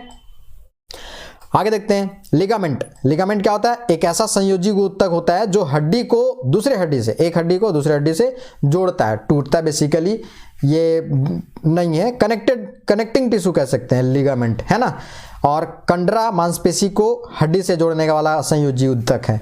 लिगामेंट और कंडरा ये दोनों में डिफरेंस समझिएगा।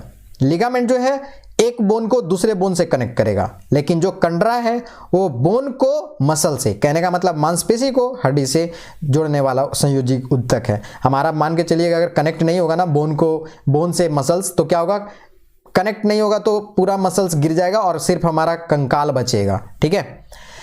कैल्शियम, फास्फोरस और फ्लोरीन, ठीक है, इसकी फ्लोरीन की कमी से दांत में फ्लोरोसिस, एक दांत का कुरूप हो जाना, खराब हो जाना। देखते होंगे कि कुछ लोगों का दांत अच्छा नहीं दिखता है, ठीक है, स्माइल करने में उनको क्या होगा, प्रॉब्लम होगा, तो वो फ्लोरोसिस कमी हो जाता है फ्लोरीन का, जिसके कारण से ये रोग होता है। दंत निर्माण में और मजबूती में इनका आवश्यक रोल है। कैल्शियम का बेसिकली बोन है ना भाई, दांत तो मेरा बोन ही है और कैल्शियम हमको चाहिए, ठीक है, तो बोन का संबंध कैल्शियम से है। इसके अलावा फास्फोरस और फ्लोरीन का भी है। अब अगर आपको फ्लोरोसिस हो गया तो आपका बॉडी में क्या है, फ्लोरीन की कमी है। मनुष्य का जीवन काल में 20 दांत 2 बार विकसित होते हैं, जिसको हम मिल्क टीथ भी कहते हैं ना। दूध का दांत हमारा टूट जाता है, बाद में जो दांत होता है वो टूटता है तो फिर लगता नहीं है, फिर हमको आर्टिफिशियल लगाना पड़ता है। 20 दांत 2 बार विकसित होते हैं, इन्हें क्या कहते हैं, द्विदंती, ठीक है। और बचे 12 को स्थायी एकदंती, ठीक है। एक दंती मतलब एक ही बार, फिर दोबारा नहीं होगा। आगे देखते हैं, मनुष्य जो है वो मनुष्य और इसके अलावा जितना भी मैमल्स हैं, ठीक है, स्तनी को कहते हैं मैमल्स, 4 प्रकार के दांत होते हैं। कौन कौन, इंसीजर, कैनाइन्स, प्रीमोलर और मोलर। ये फॉर्मूला याद रखिएगा, इंपॉर्टेंट है।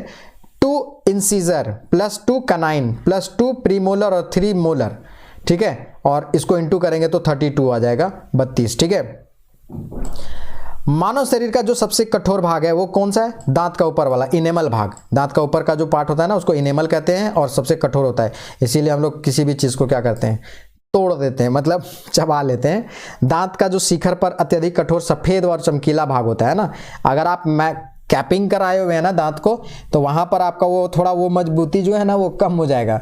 तो आप बहुत ज़्यादा जो नॉन वेजिटेरियन है ना, वो एकदम कड़क कड़क वाला जो दांत ये है बोन्स है जिसको आप खाने में यूज़ करते हो, बोन को तो नहीं, पर बोन को चबाने वाला भी कुछ पार्ट होता है, उसको चबा देता है, वो थोड़ा सा कम हो जाएगा, नहीं कर पाएंगे।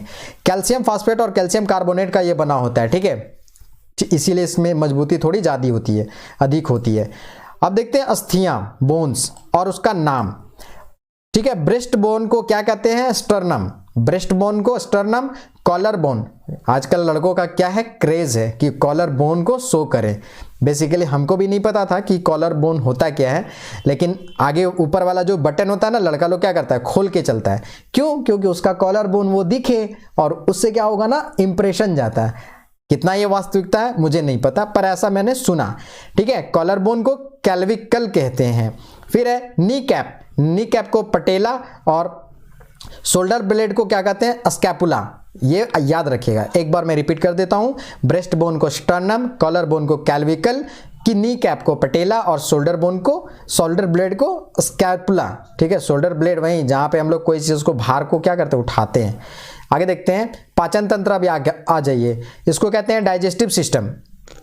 डाइजेस्टिव सिस्टम में बेसिकली एक स्ट्रक्चर बनाया हुआ है, मैं यहाँ पे थोड़ा सा एक्सप्लेन करने की कोशिश करता हूँ, ठीक है। आप अगर अच्छे से कंसंट्रेट करेंगे तो आप समझ पाएंगे। देखिए क्या है, फार्नेक्स होता है ग्रसनी, जहाँ से ऊपर का पार्ट है, और ये जीभ, यहाँ से खाना लिए, खाना लेने के बाद क्या होगा, ये चला जाएगा हमारा नीचे, ये अमाशय। अमाशय में तीन चीज़ों को याद रखिएगा। उसके पहले थोड़ा सा मुंह में देखिए, मुंह में लार का ये होगा, बाहर आएगा, ठीक है। जब हम लोग खूब ज़्यादा चबाएंगे ना तो वो मीठा हो जाता है। तो कुछ डाइजेस्टिव एंजाइम्स होते हैं, ठीक है, वो क्या करेगा, सेक्रेट करेगा, मुंह में ही सेक्रेशन होता है। और लार का जो पीएच मान होता है वो 6.8 होता है, ध्यान रखिएगा। 99.5% इसमें जल होता है। और टाइलिन और एमाइलेज एंजाइम लारिये से कनेक्टेड होता है। इसके अलावा ये वाला पार्ट जो है जहाँ पे मेरा कर्सर जा रहा है ये ग्रास नली है, ये कनेक्ट करता है अमाशय तक ले जाने के लिए, ठीक है। अमाशय, अमाशय जो है यहाँ पे याद रखिएगा एक चीज़, 2-3 टाइप का यहाँ पे जूस सेक्रेशन होता है। एक तो याद रखिएगा HCl मतलब हाइड्रोक्लोरिक एसिड, ठीक है, ध्यान रखिएगा। बेसिकली बहुत ही खतरनाक होता है ये, लेकिन पेट में है। अब वो वाला नहीं है कि बहुत ज़्यादा वो खतरनाक रोल प्ले कर दे HCl, ठीक है, वो है जो हमारे बॉडी के लिए हेल्पफुल है। और ये HCl जो होता है, जो खराब चीज़ें हमारे बॉडी में जाता है उसको मारने का काम करता है, ठीक है। एसिड जो है वो किल करेगा जम्स वगैरह को। फिर है पेप्सिन एंजाइम, अमाशय से ही सिक्रेट करता है। प्रोटीन का पाचन करके प्रोटीन को पेप्टोन में बदल देता है और ये काम करता है इम्यूनो एसिड। बेसिकली प्रोटीन को कन्वर्ट करेगा, प्रोटीन ही कन्वर्ट हो जाता है इम्यूनो एसिड में, ठीक है। उसके बाद जो है इधर पित्ताशय से वसा का इमल्सीकरण होता है, जहाँ पे पित्त का भंडारण होता है। पित्त एक यहाँ से भी जूस सीक्रेट होगा, ध्यान रखिएगा। सीक्रेट होना मतलब होता है ना वहाँ से निकलना, हम सीक्रेट यूज़ कर रहे हैं। फिर है यकृत, यकृत से यूरिया का संश्लेषण होता है, ग्लाइकोजेनेसिस और पित्त का उत्पादन यहीं पे होता है। और ये सीक्रेट करके यहाँ पर क्या पहुँचा देता है, फूड को ये जब पास करते रहता है ना तो उसमें मिला देता है। यहाँ से फिर जाएगा ये अग्नाशय में। देखिए ये वाला जो पत्ता टाइप स्ट्रक्चर है ना, जहाँ पे मेरा कर्सर जा रहा है, ये क्या है, वो अग्नाशय है। अग्नाशय जो है, अग्नाशयी रस यहाँ से निकलेगा और इसको एमाइलेज कहते हैं। और यहाँ से निकलने के बाद ये कहाँ चला जाएगा, सबसे पहले बड़ी आंत में, ठीक है। बड़ी आंत में गया, घूमा, घूमने के बाद यहाँ पे बड़ी आंत में जल का अवशोषण होता है। बेसिकली बड़ी आंत के पहले ये छोटी आंत वाला पार्ट में जाएगा, ठीक है। छोटी आंत में वसा का पाचन होगा, क्योंकि लास्ट में ना जल का अवशोषण होगा। तो ध्यान रखिएगा कि जब ये अग्नाशय से बाहर आगे बढ़ता है तो फिर छोटी आंत में, और छोटी आंत के बाद बड़ी आंत में, और तब फिर रेक्टम से बाहर आता है, ठीक है। तो जब छोटी आंत में जाता है ना तो छोटी आंत में वसा का पाचन होगा, कार्बोहाइड्रेट का पाचन होगा, प्रोटीन का पाचन होगा और पचे हुए पोषक पदार्थों का यहाँ पे अवशोषण हो जाएगा। और उसके बाद ये कहाँ चला जाएगा, बड़ी आंत में। और बड़ी आंत में जाने के बाद, जिसको कहते हैं लार्ज इंटेस्टाइन, यहाँ पे जल का अवशोषण होता है। ये वाला पार्ट देखिए, यहाँ पर ये अपेंडिक्स का पार्ट है, ठीक है। 4 सेंटीमीटर के आसपास का यहाँ स्ट्रक्चर होता है। कृमि रूपी इसका परिशेषिका होता है, ध्यान रखिएगा। ये अपेंडिक्स जब बढ़ जाता है तो पेट दर्द, बहुत ज़्यादा स्टमक एक होने लग जाता है। और ये पार्ट बड़ी आंत से होते हुए फिर मल का परित्याग किया जाता है गुद्दा के द्वारा, ठीक है। अब ये पार्ट हमारा हो गया कौन सा सिस्टम, तो डाइजेस्टिव सिस्टम।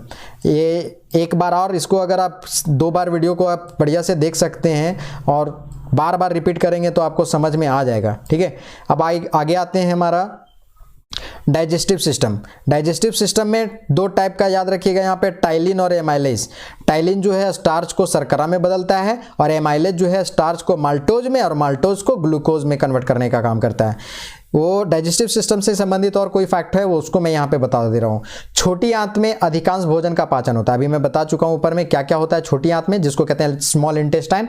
वसा का, ठीक है, फैट का, कार्बोहाइड्रेट का पाचन, प्रोटीन का पाचन और पचे हुए पोषक पदार्थों का भी अवशोषण यहीं हो जाता है। तब वो लार्ज इंटेस्टाइन में जाता है और इसके बाद वो रेक्टम से बाहर होता है, गुद्दा से मल परित्याग करते हैं। फिर छोटी आंत में जब होता है पाचन तो डियोडेनम का लेंथ कितना होगा, तो 25 सेंटीमीटर लंबाई होगी, ठीक है। जेजेनम 2.5 मीटर और इलियम 3.5 मीटर। ये याद रखिएगा, आता है क्वेश्चन में कि इसका लेंथ कितना है। तो टोटल छोटी आंत का 6 से 7 मीटर इसकी लंबाई होती है। और बड़ी आंत में 3 भाग होता है, कौन कौन, कोलन, सीकम और रेक्टम। ये 3 पार्ट आता है लार्ज इंटेस्टाइन में। और छोटी आंत में 3 जो लेंथ वाला जो पार्ट है, सबसे ज़्यादा नाम है छोटी आंत लेकिन इसका लंबाई है ज़्यादा, याद रखिएगा। और नाम है इसका बड़ी आंत लेकिन इसका लंबाई है छोटा या कम, ठीक है। अब आगे आते हैं यकृत। यकृत को ध्यान से समझने की कोशिश करिएगा। यकृत में क्या है कि मानव शरीर का सबसे लंबी या सबसे बड़ी ग्रंथि है। इसका वेट लगभग 1.5 kg के आसपास में होता है। लगभग 500 क्रियाओं का संपादन करती है, जिसका मुख्य प्रकार क्रियाएं कौन कौन है, तो सबसे पहला है यकृत का तो पीत का उत्पादन करेगा। यकृत जो है वो पीत का, जिसको बाइल जूस कहते हैं, पीत का उत्पादन करेगा। ग्लाइकोजेनेसिस, जेनेसिस द्वारा ग्लूकोज का ग्लाइकोजन में परिवर्तन करेगा, अमोनिया का यूरिया में परिवर्तन करेगा, विटामिन ए का संश्लेषण करेगा और यूरिया का संश्लेषण करेगा। These all are the functions of किसका है? यकृत का। ठीक है, तो पित्त का उत्पादन, ग्लाइकोजेनेसिस द्वारा ग्लूकोज का ग्लाइकोजन में परिवर्तन, अमोनिया का यूरिया में परिवर्तन, विटामिन ए का संश्लेषण और यूरिया का संश्लेषण। अब देखिए पित्त, पित्त क्या होता है इसके बारे में थोड़ा डिटेल करते हैं। पित्त बेसिकली एक क्षारीय अम्ल है। क्षार किसको कहते हैं? बेस को। एसिड होता है अम्ल, और क्षारीय अम्ल नहीं, क्षारीय तरल होता है, जिसका पीएच मान कितना होता है? 7.6 से लेके 8.6, यानी 7 से ऊपर रहेगा ना तो वो हो जाएगा बेस, क्षार, और 0 से 7 के बीच में एसिडिक यानी कि अम्ल, और एग्जैक्टली 0 वो क्या होता है? ना तो क्षार और ना ही अम्ल। ठीक है, इसका उत्पादन यकृत में होता है और इसका भंडारण पित्ताशय में होता है। पित्त का भंडारण पित्ताशय में, लेकिन उत्पादन यकृत में। इसमें कोई भी पाचक एंजाइम नहीं पाया जाता है। यह वसा का पाइसीकरण, इमल्सिफिकेशन जिसको कहते हैं, पाइसीकरण करता है, और ये लिपिड के पाचन और अवशोषण में सहायक होता है। कुछ इंपॉर्टेंट नोट पॉइंट है उसको मैं यहां पर बताता हूं। देखिए नोट वाला इसलिए किया गया है ना, जिससे कि आप इसको एग्जाम्पल, इंपॉर्टेंट एग्जाम में जो आने वाले क्वेश्चन है उस तरह से आप इसको ले सकते हैं। जैसे लाइपेज एंजाइम, ये क्या है? लिपिड्स के पाचन में सहायक होता है, और ये लिपिड को वसीय अम्ल जिसको कहते हैं, या वसीय अम्ल प्लस मोनोगिल्साइड में बदल देता है। किसको? लिपिड को। कौन? तो याद रखिएगा, बाइल जिसको कहते हैं पित्त, है ना, पित्त ना पढ़ रहे हैं। पित्त जो है लाइपेज एंजाइम लिपिड पाचन में सहायता करता है, और लिपिड को क्या करेगा? ये वसीय अम्ल प्लस मोनोगिल्साइड में बदल देता है। आगे इसी का पॉइंट है, पेप्सिन, ट्रिप्सिन और काइमोट्रिप्सिन नामक एंजाइम प्रोटीन के पाचन में सहायक होते हैं, और ये प्रोटीन को पॉलीपेप्टाइड में बदलते हैं, जिससे ट्रिप्सिन का स्राव अग्नाशय द्वारा होता है। ठीक है, ये वाला दोनों पॉइंट इंपॉर्टेंट है, क्वेश्चन आने का संभावना प्रबल है। अब आगे आते हैं, हमारा आएगा अग्नाशय। अग्नाशय वाला जो पॉइंट है इसमें इंपॉर्टेंट है, क्योंकि मानव शरीर का दूसरा सबसे बड़ा ग्रंथि है। कौन? अग्नाशय। ठीक है, ये एक मिश्रित ग्रंथि है, क्योंकि इसमें हार्मोन व पाचक रस दोनों का स्रावन होता है, सेक्रेशन होता है। इसमें पाचक रस को अग्नाशयी रस भी कहते हैं, और ये इसका जो ये होता है गुण, वो क्षारीय होता है, बेस होता है। इसमें कार्बोहाइड्रेट, प्रोटीन, वसा को पचाने वाले एंजाइम होते हैं, इसीलिए इसको पूर्ण पाचक रस कहा जाता है। अग्नाशय से जो निकलता है एंजाइम उसको पूर्ण पाचक रस कहा जाता है। एक नोट है, एंजाइम प्रायः प्रोटीन होते हैं। एंजाइम क्या होते हैं? क्वेश्चन आया हुआ है, एंजाइम क्या होता है? प्रोटीन होता है, और ये बायो उत्प्रेरक के रूप में कार्य करते हैं, जो जैव रासायनिक क्रियाओं को उत्प्रेरित करते हैं। कैटलिस्ट का नाम सुने होंगे, इंग्लिश में उसको कहते हैं उत्प्रेरित करने वाले। कोई भी केमिकल रिएक्शन, जैसे आग लग रहा है वहां पेट्रोल डाल दीजिए, तो पेट्रोल क्या है? एक कैटलिस्ट है, यानी कि उसको धधकाने में और काम किया जाता है। इसको हम अपने भाषा में बोल रहे हैं, आप समझने की कोशिश करिएगा। नोट में देखिए, गैस्ट्रिन कोई एंजाइम नहीं है, एक हार्मोन है जो आमाशय में जी सेल्स द्वारा क्या होता है? मुक्त होता है। ये भी इंपॉर्टेंट है। मानव शरीर में सेलुलोज के पाचन में, बेसिकली मानव शरीर जो सेलुलोज के पाचन में असक्षम है, माने सेलुलोज को ये पाचन नहीं कर सकता है। तो शरीर में सेलुलोज को पचाने के लिए कोई भी पाचक एंजाइम उपलब्ध नहीं है। लेकिन ध्यान रखिएगा, जाइमेज एंजाइम जो है वो ग्लूकोज को चेंज कर देता है एथेनॉल में। यहाँ पे C6H12O6 ये किसका है? ग्लूकोज का फॉर्मूला है। ठीक है, C2H5OH ethanol plus CO2 carbon dioxide बाहर निकल गया। ठीक है, ये केमिकल रिएक्शन यहाँ दिया हुआ है। देखिए UPPCS 2017 में एक क्वेश्चन आया हुआ था, पित्ताशय में उपस्थित पत्थर निम्न में से किसका पाचन प्रभावित करता है? तो किसका करता है? ये वसा का। देखो कैसे, इसका एक्सप्लेनेशन कुछ इस प्रकार है कि पित्ताशय द्वारा पित्त रस का स्रावन होता है। पित्त रस में कोई पाचक एंजाइम नहीं होता है, फिर भी यह वसा पाचन पाइसीकरण में सहायक होता है। जब पित्ताशय में पत्थर का निर्माण हो जाएगा तो पित्त रस का स्राव बाधित होता है, इसीलिए वसा का पाचन जो है वो क्या हो जाएगा? प्रभावित होगा। अरे बेसिकली जब पित्ताशय जो है ना, जो पत्थर है ना, वो फैट को डाइजेस्ट करने में ये कर देता है, प्रॉब्लम क्रिएट कर देता है। IAS 2007 में क्वेश्चन आया हुआ था कथन के अनुसार, ये भी देख लीजिए। हमारे आहार में सभी प्रोटीनों का पाचन केवल छोटी आंत में होता है, एक कथन है, और इसका कारण जो है वो क्या है? अग्नाशय से प्रोटीन का पाचन करने वाली एंजाइम को छोटी आंत में छोड़ा जाता है। तो आंसर क्या होगा? A गलत है और R सही है। इसका एक्सप्लेनेशन देखिए कैसे। बोलता है ना कि प्रोटीन का पाचन तो आमाशय से ही शुरू हो जाता है और जठर रस में पेप्सिन एंजाइम प्रोटीन को पेप्टोन में बदल देता है। तो अग्नाशय से ट्रिप्सिन नामक एंजाइम निकलता है जो प्रोटीन को पॉलीपेप्टाइड में बदल देता है। इसीलिए जो ए है वो गलत है, मतलब कि आहार में सभी प्रोटीनों का पाचन केवल छोटी आंत में होता है, भाई गलत। कहाँ से शुरू हो जाता है पाचन? आमाशय से ही शुरू हो जाता है, तो ये तो गलत हो गया ना। तो दूसरा क्या हो? सही है। अग्नाशय से प्रोटीन का पाचन करने वाली एंजाइम छोटी आंत में छोड़ा जाता है और वहाँ से वो सेक्रेशन के बाद डाइजेशन शुरू कर देता है, यानी डाइजेशन वहाँ आगे बढ़ाया जाता है। अब देखिए विटामिन और इम्पोर्टेंट इसका पोषण, कुछ प्रमुख विटामिन और उससे होने वाले रोग, ठीक है, देख लेते हैं। तो कौन कौन से विटामिन है? देखिए विटामिन ए, केमिकल नेम इसका क्या है? रेटिनॉल। इससे कौन सी बीमारी होगी? रतौंधी। इसका दूसरा नाम एक और है जीरोथैल्मिया, इसी को कहा जाता है। विटामिन B1, इसका केमिकल नेम क्या है? थायमिन। थायमिन की कमी से बेरी रोग या जो ग्रोथ है ना वो रुक जाता है। विटामिन B2 का दूसरा नाम या केमिकल नेम इसका क्या है? राइबोफ्लेविन है इसका केमिकल नेम। और इससे कौन सी बीमारी होती है? किलोसिस। ये क्वेश्चन पूछा हुआ है यूपीएससी में। फिर है विटामिन B3 का नाम है नियासिन या निकोटिनिक, किसी का केमिकल नेम है B3 का, और इससे कौन सी बीमारी होगी? पेलाग्रा। इसके अलावा विटामिन B5, जिसको कहते हैं 5 आ गया ना, 5 पेंटोथेनिक अम्ल, इससे चर्म रोग होता है, स्किन डिजीज है ना।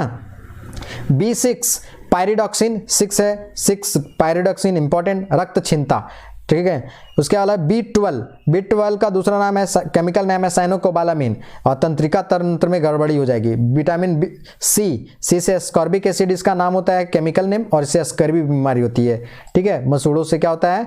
गम से, मसूड़ों से क्या होने लगता है? ब्लड आने लगेगा, स्वेल कर जाएगा, सूज जाएगा। विटामिन डी, कैल्सीफेरॉल इसका नाम है केमिकल नेम, रिकेट्स बीमारी होता है, या ऑस्टियोमेलेशिया, याद रखिएगा यहाँ पे एक क्वेश्चन इंपॉर्टेंट हो जाता है, रिकेट्स किसको होगा और ऑस्टियोमेलेशिया किससे होगा? ये क्वेश्चन आया हुआ है ऑस्टियोमेलेशिया वाला का। जो अडल्ट है ना उसको ये वाला बीमारी होगा ऑस्टियोमेलेशिया, ठीक है। बच्चों में रिकेट्स, ध्यान रखिएगा, ये क्वेश्चन आया हुआ है। विटामिन ई का नाम टोकोफेरॉल, जनन क्षमता की कमी हो जाएगी, इसको ब्यूटी विटामिन भी कहते हैं ना, विटामिन ई को सुंदरता लाने के लिए, इसीलिए। और कहाँ से मिलता है ये? तो सैलड वगैरह और जो अंकुरित चना है ना और अंकुरित मूंग है उसको खाने से होता है, देखिए है ना, अंकुरित गेहूं। इसीलिए लड़कियां क्या यूज करती हैं? विटामिन ई खाने की प्रयास करती हैं, सैलड खाएंगे, है ना, पार्टी में जाएंगे तो सैलड खाने का प्रेफरेंस ज़्यादा रहता है कि भाई सैलड खाएंगे। क्या होगा? झुर्रियाँ नहीं बनने देता। ब्यूटी विटामिन अगर आपका है ना बॉडी में ठीक ठाक तो आपका झुर्रियाँ नहीं बनेगा, ठीक है, रिंकल्स नहीं आएंगे, तो थोड़ा जो ओल्डनेस होता है ना वो कम आ जाता है। इसीलिए देखिए अनिल कपूर का नाम सुने होंगे ना, उनका रिंकल्स अभी तक नहीं बना है। विटामिन के, खैर आगे आते हैं। विटामिन के नेप्टोक्विनोन, रक्त का थक्का ना बनना, ठीक है। कहने का मतलब क्या होता है ये? रक्त का थक्का न जमना का मतलब होता है कि अगर कट गए तो विटामिन के की कमी है तो आपका बहते रहेगा, रक्त रुकेगा नहीं, ठीक है। आगे आते हैं। कार्बोहाइड्रेट, प्रोटीन, लिपिड्स, न्यूक्लिक अम्ल, जल, खनिज, विटामिन 7 प्रकार के प्रमुख पोषक पदार्थ हैं, और इन पदार्थों में से जल और खनिज लवण अकार्बनिक हैं और शेष सभी क्या हैं? कार्बनिक हैं। कहने का मतलब कार्बोहाइड्रेट, ठीक है, protein, lipid, nucleic acid, water, खनिज लवण, है ना, विटामिन, ये 7 प्रकार के पोषक तत्वों में से सिर्फ जल और खनिज लवण अकार्बनिक है, बाकी शेष क्या है? कार्बनिक है। कार्बोहाइड्रेट और वसा प्रमुख ऊर्जा उत्पादक पदार्थ हैं, दोनों अगर लीजिएगा तभी आपको ऊर्जा मिलेगा। इसीलिए बोला जाता है कि अनाज नहीं खाएंगे तो आपको उतना ताकत नहीं मिलेगा काम करने का। इसीलिए देखना कि जो फिजिकल वर्क करते हैं ना, किसान या फिर डेली वेजेस वर्कर, उनको अनाज का ज़्यादा खाने की ज़रूरत होती है। अब ऑफिशियल वर्क जो करता है उन लोगों को ज़्यादा अगर अनाज दे दोगे तो क्या हो जाएगा? वेट बढ़ जाएगा। इसीलिए वो लोग प्रेफरेंस करता है कि मिला करके खाएं, अनाज के साथ साथ अन्य चीज़ों को भी वो लोग यूज़ करता है खाने में, ठीक है। हालांकि खाना तो सबको चाहिए, लेकिन कार्बोहाइड्रेट और वसा ज़्यादातर जो फिजिकल वर्क करते हैं उन लोगों को ज़्यादा ज़रूरत होती है। प्रोटीन जो है शरीर का निर्माण, इसीलिए देखना कि प्रोटीन को डायरेक्ट टेक इन करता है जो जिम लोग करता है, जिमर लोग, है ना। विटामिन, जल एवं खनिज लवण उपापचयी क्रियाओं को नियंत्रण और नियमन करने में मदद करता है। कार्बोहाइड्रेट का कॉम्बिनेशन 1 to 1, ठीक है, कार्बन, हाइड्रोजन और ऑक्सीजन, इसका कॉम्बिनेशन से कार्बोहाइड्रेट बना हुआ है। ठीक उसी तरह से ये भी बना हुआ है, इसका फैट भी। वर्ष 1912 में पोलैंड का एक वैज्ञानिक है फंक। पहली बार कौन सा वर्ड यूज किया था? विटामिन शब्द। अब देखिए विटामिन को विस्तृत विश्लेषण करते हैं। विटामिन दो प्रकार का होगा, एक को कहते हैं जल में घुलनशील विटामिन और एक को कहते हैं वसा में घुलनशील। तो कीड़ा KEDA उल्टा करिए तो वसा में कीड़ा और जल में B और C, ठीक है, B और C, विटामिन B और विटामिन C जल में घुलनशील है और कीड़ा जो है वसा में। देखिए कीड़ा याद रखिएगा वसा में, तो ऑब्वियस है कि बचा हुआ पार्ट जो है वो जल में। विटामिन जो है सहायक आहार के कारक भी कहा जाता है, सहायक आहार कारक भी कहा जाता है। इस विचार को स्पष्ट करने वाले पहले वैज्ञानिक कौन थे? फ्रेडरिक हॉपकिंस, है ना। बेसिकली जो विटामिन है ना वो हम लोगों को एनर्जी नहीं देता है, पर ये रिएक्शन कराने में, केमिकल रिएक्शन जो बॉडी में होता है ना उसमें मदद करता है, ठीक है। लैक्टोज, लैक्टोज प्राकृतिक शर्करा है और ये क्या है? कार्बोहाइड्रेट है। लैक्टोज जो है वो क्या है? एक प्रकार का कार्बोहाइड्रेट है जो दूध में पाया जाता है। लैक्टिक अम्ल नाम सुने होंगे ना, ठीक है। केसिन, केसिन क्या है? एक फॉस्फोप्रोटीन है जो दूध में पाया जाता है। इसकी उपस्थिति के कारण से ही दूध जो है वो सफेद रंग का होता है, यानी कि दूध का जो व्हाइटनेस है वो किसके कारण से है? तो कैप्सिन के कारण से। और कैप्सिन क्या है? एक फॉस्फोप्रोटीन है, ठीक है। गाय का दूध जो है थोड़ा पीला होता है, हल्का पीला होता है, बी कैरोटीन के उपस्थिति, बीटा कैरोटीन के उपस्थिति के कारण से होता है। गाय का दूध जो गांव में हम लोग देसी गाय का दूध पिएंगे ना, बहुत ज़्यादा जब उसको ये किया जाता है, बॉईल कर दिया जाता है, तो वो थोड़ा सा येलोइश टाइप में हो जाता है, थोड़ा सा, ठीक है, पूरा नहीं। दूध प्रोटीन को पचाने वाला पाचक एंजाइम जो है रेनिन है, मतलब हम लोग दूध जब पीते हैं तो उसको पचाने के लिए रेनिन यूज होता है और ये केसिन को कैल्शियम पैराकेसिनेट में परिवर्तन कर देता है ना। कौन? तो रेनिन। आगे देखते हैं। दूध लैक्टोबैसिलस बैक्टीरिया के कारण से खराब होता है और ये मिल्क शुगर को लैक्टिक अम्ल में बदल देता है। लैक्टोबैसिलस दूध में पाया जाता है, ये भी याद रखिएगा। प्रोटीन, प्रोटीन जो है कार्बन, हाइड्रोजन, ऑक्सीजन और नाइट्रोजन का कॉम्बिनेशन से बना हुआ है प्रोटीन। इसका यूज क्या है? तो उत्तक का निर्माण में। हम बताएं कि जिमर लोग यूज करता है, प्रोटीन डायरेक्ट खाता है ये लोग। उसके अलावा बॉडी में मरम्मतीकरण, जैसे ऑपरेशन होता है तो बोला जाता है ना कि दलिया खाइए या दलिया पीजिए, वही मरम्मतीकरण के लिए। उत्तक का निर्माण भी हो जाएगा तो कनेक्ट हो जाएगा, जो कटा हुआ पार्ट है वो जुड़ जाएगा। शारीरिक वृद्धि में कुल टोटल ये हेल्प करता है, शारीरिक वृद्धि में भी। और बेसिकली कुल अमीनो अम्ल कितना पाया जाता है? तो 20, ध्यान रखिएगा। दूध को होलसम प्रोडक्ट कहा जाता है या संतुलित आहार या पूर्ण आहार कहा जाता है। दूध में जो है वो 87% क्या है? जल है, ठीक है। इसीलिए देखिएगा कि दूध जब फट जाए तो उसमें पानी का मात्रा कितना ज़्यादा रहता है। वसा, प्रोटीन और कार्बोहाइड्रेट, इसके अलावे भी ये तीनों होते हैं, जल भी होता है, ठीक है। मंड, मंड का दूसरा नाम क्या है? स्टार्च, है ना। प्रायः पॉलीसेकेराइड होते हैं और ये आयोडीन के घोल से क्रिया करके नीला काला रंग कर देते हैं। स्टार्च का ये जब आप NCERT पढ़ेंगे ना तो वहाँ पर आपको मिलेगा स्टार्च का कैसे हम ये करेंगे, उपस्थित है कि नहीं, ठीक है। तो आयोडीन का अगर घोल उसमें डालेंगे ना तो क्या करेगा? नीला काला कर देगा कलर, तो समझ जाएंगे कि उसमें मंड या स्टार्च उपस्थित है, ठीक है। मानव शरीर में आवश्यक वसीय अम्लों का संश्लेषण नहीं कर सकता, मानव शरीर के पास इतना पावर नहीं है। एक और चीज याद रखिएगा कि लिनोलेइक अम्ल और अल्फा लिनोलेइक अम्ल, अल्फा लिनोलेइक अम्ल में ओमेगा 3, अरे तीसी का नाम सुने होंगे, गांव से जो बच्चे बिलोंग करते होंगे, ठीक है, आप तीसी जानते होंगे। ओमेगा 3 वसीय अम्ल उसमें ओमेगा 3 पाया जाता है, ठीक है। प्रायः तिलहनी फसल, अलसी, देखिए यही है अलसी, तीसी में पाया जाता है। यह एक रक्त नालिकाओं में वसा के जमाव को रोकने में सक्षम है। बताए थे ना, ये इंपॉर्टेंट है। ओमेगा 3 आप डायरेक्ट भी ले सकते हैं, इसको डायरेक्ट टेक इन किया जाता है, ठीक है। आगे देखते हैं। प्रोबायोटिक खाद्य क्या है? प्रोबायोटिक खाद्य मानव के लिए लाभकारी सजीव जीवाणु विद्यमान होते हैं और ये खाद्य अन्न फ्लोरा के संरक्षण में या अनुरक्षण में हेल्प करता है, ठीक है। आंत्र फ्लोरा क्या है? आंत्र फ्लोरा मानव पाचन तंत्र में मौजूद अरबों जीवाणुओं को कहते हैं। देखिए हमारे बॉडी में जीवाणु दो तरह का होते हैं, लाभकारी और हानिकारक। उसमें से आंत्र फ्लोरा जो है पाचन तंत्र में, ठीक है, लार्ज इंटेस्टाइन और स्मॉल इंटेस्टाइन वाला पार्ट में होता है। ये क्या करेगा? जितना भी डाइजेस्टिव चीज़ें जाएंगी वो डाइजेस्ट करने में मदद करेंगी, ठीक है। इसीलिए बोला जाता है कि जब कभी कुछ ऐसा अनवांटेड मटेरियल नहीं खा जाना चाहिए कि ये जो हमारे बैक्टीरिया हैं वो क्या कर दें, मर जाए, फिर हमारा जो डाइजेस्टिव सिस्टम है वो खराब हो जाएगा, प्रॉपर डाइजेशन नहीं हो पाता है, ठीक है। सेब का हृदय रोगियों के लिए विशेष महत्व है। पता है क्यों? इसके पीछे रीजन है, क्योंकि इसके सेवन करने से कोलेस्ट्रॉल घट जाता है और इसमें पाया जाने वाला एंटीऑक्सीडेंट कोलेस्ट्रॉल को घटाता है। ठीक है, सेब में पर्याप्त मात्रा में खनिज तत्व पाए जाते हैं। ठीक है, पोटेशियम भी महत्वपूर्ण है जो हृदय की धड़कन को नियंत्रित करके रक्तचाप सामान्यतः बनाए रखता है। इसीलिए बोला जाता है an apple a day keep the doctor away. मतलब कि अगर आप प्रतिदिन सुबह सुबह, कहने का मतलब ऐसा नहीं कि बिना मुंह धोए, सुबह सुबह अर्ली इन द मॉर्निंग नहीं, नाश्ता के टाइम में अगर आप लेते हैं एक सेब प्रतिदिन, तो आप डॉक्टर से दूरी बना के रखेंगे, यानी आपको डॉक्टर के पास ज़्यादातर नहीं जाना पड़ेगा। आगे आते हैं, रक्त में पोटेशियम, कैल्शियम, सोडियम और लौह मांसपेशियों को चिकना करने वाले और उत्तेजित करने और उसमें संकुचन की क्रिया संपर्क करने के लिए आवश्यक है। ठीक है, और दूसरा जो पॉइंट है, चावल में दो प्रकार का स्टार्च पाया जाता है। एक को कहते हैं एमाइलेज, बड़े दाना वाला, जैसे बासमती राइस में एमाइलेज पाया जाता है, और एक है एमाइलोपेक्टिन, ये छोटे दानों में। ठीक है, विटामिन सी जो है वरीयता क्रम में क्या है, कौन कौन आता है सबसे ज़्यादा, तो यहाँ पे ये समझिएगा कि विटामिन सी सबसे ज़्यादा आंवला में पाया जाता है, ये क्वेश्चन भी आया हुआ है। उसके बाद अमरूद में। ठीक है, विटामिन सी बेसिकली खट्टे चीज़ों में ज़्यादातर होता है, संतरा, फिर खट्टे फल और मिर्च में भी। ठीक है, आगे आते हैं। अब आते हैं रेस्पिरेटरी सिस्टम, जिसको कहते हैं श्वसन तंत्र।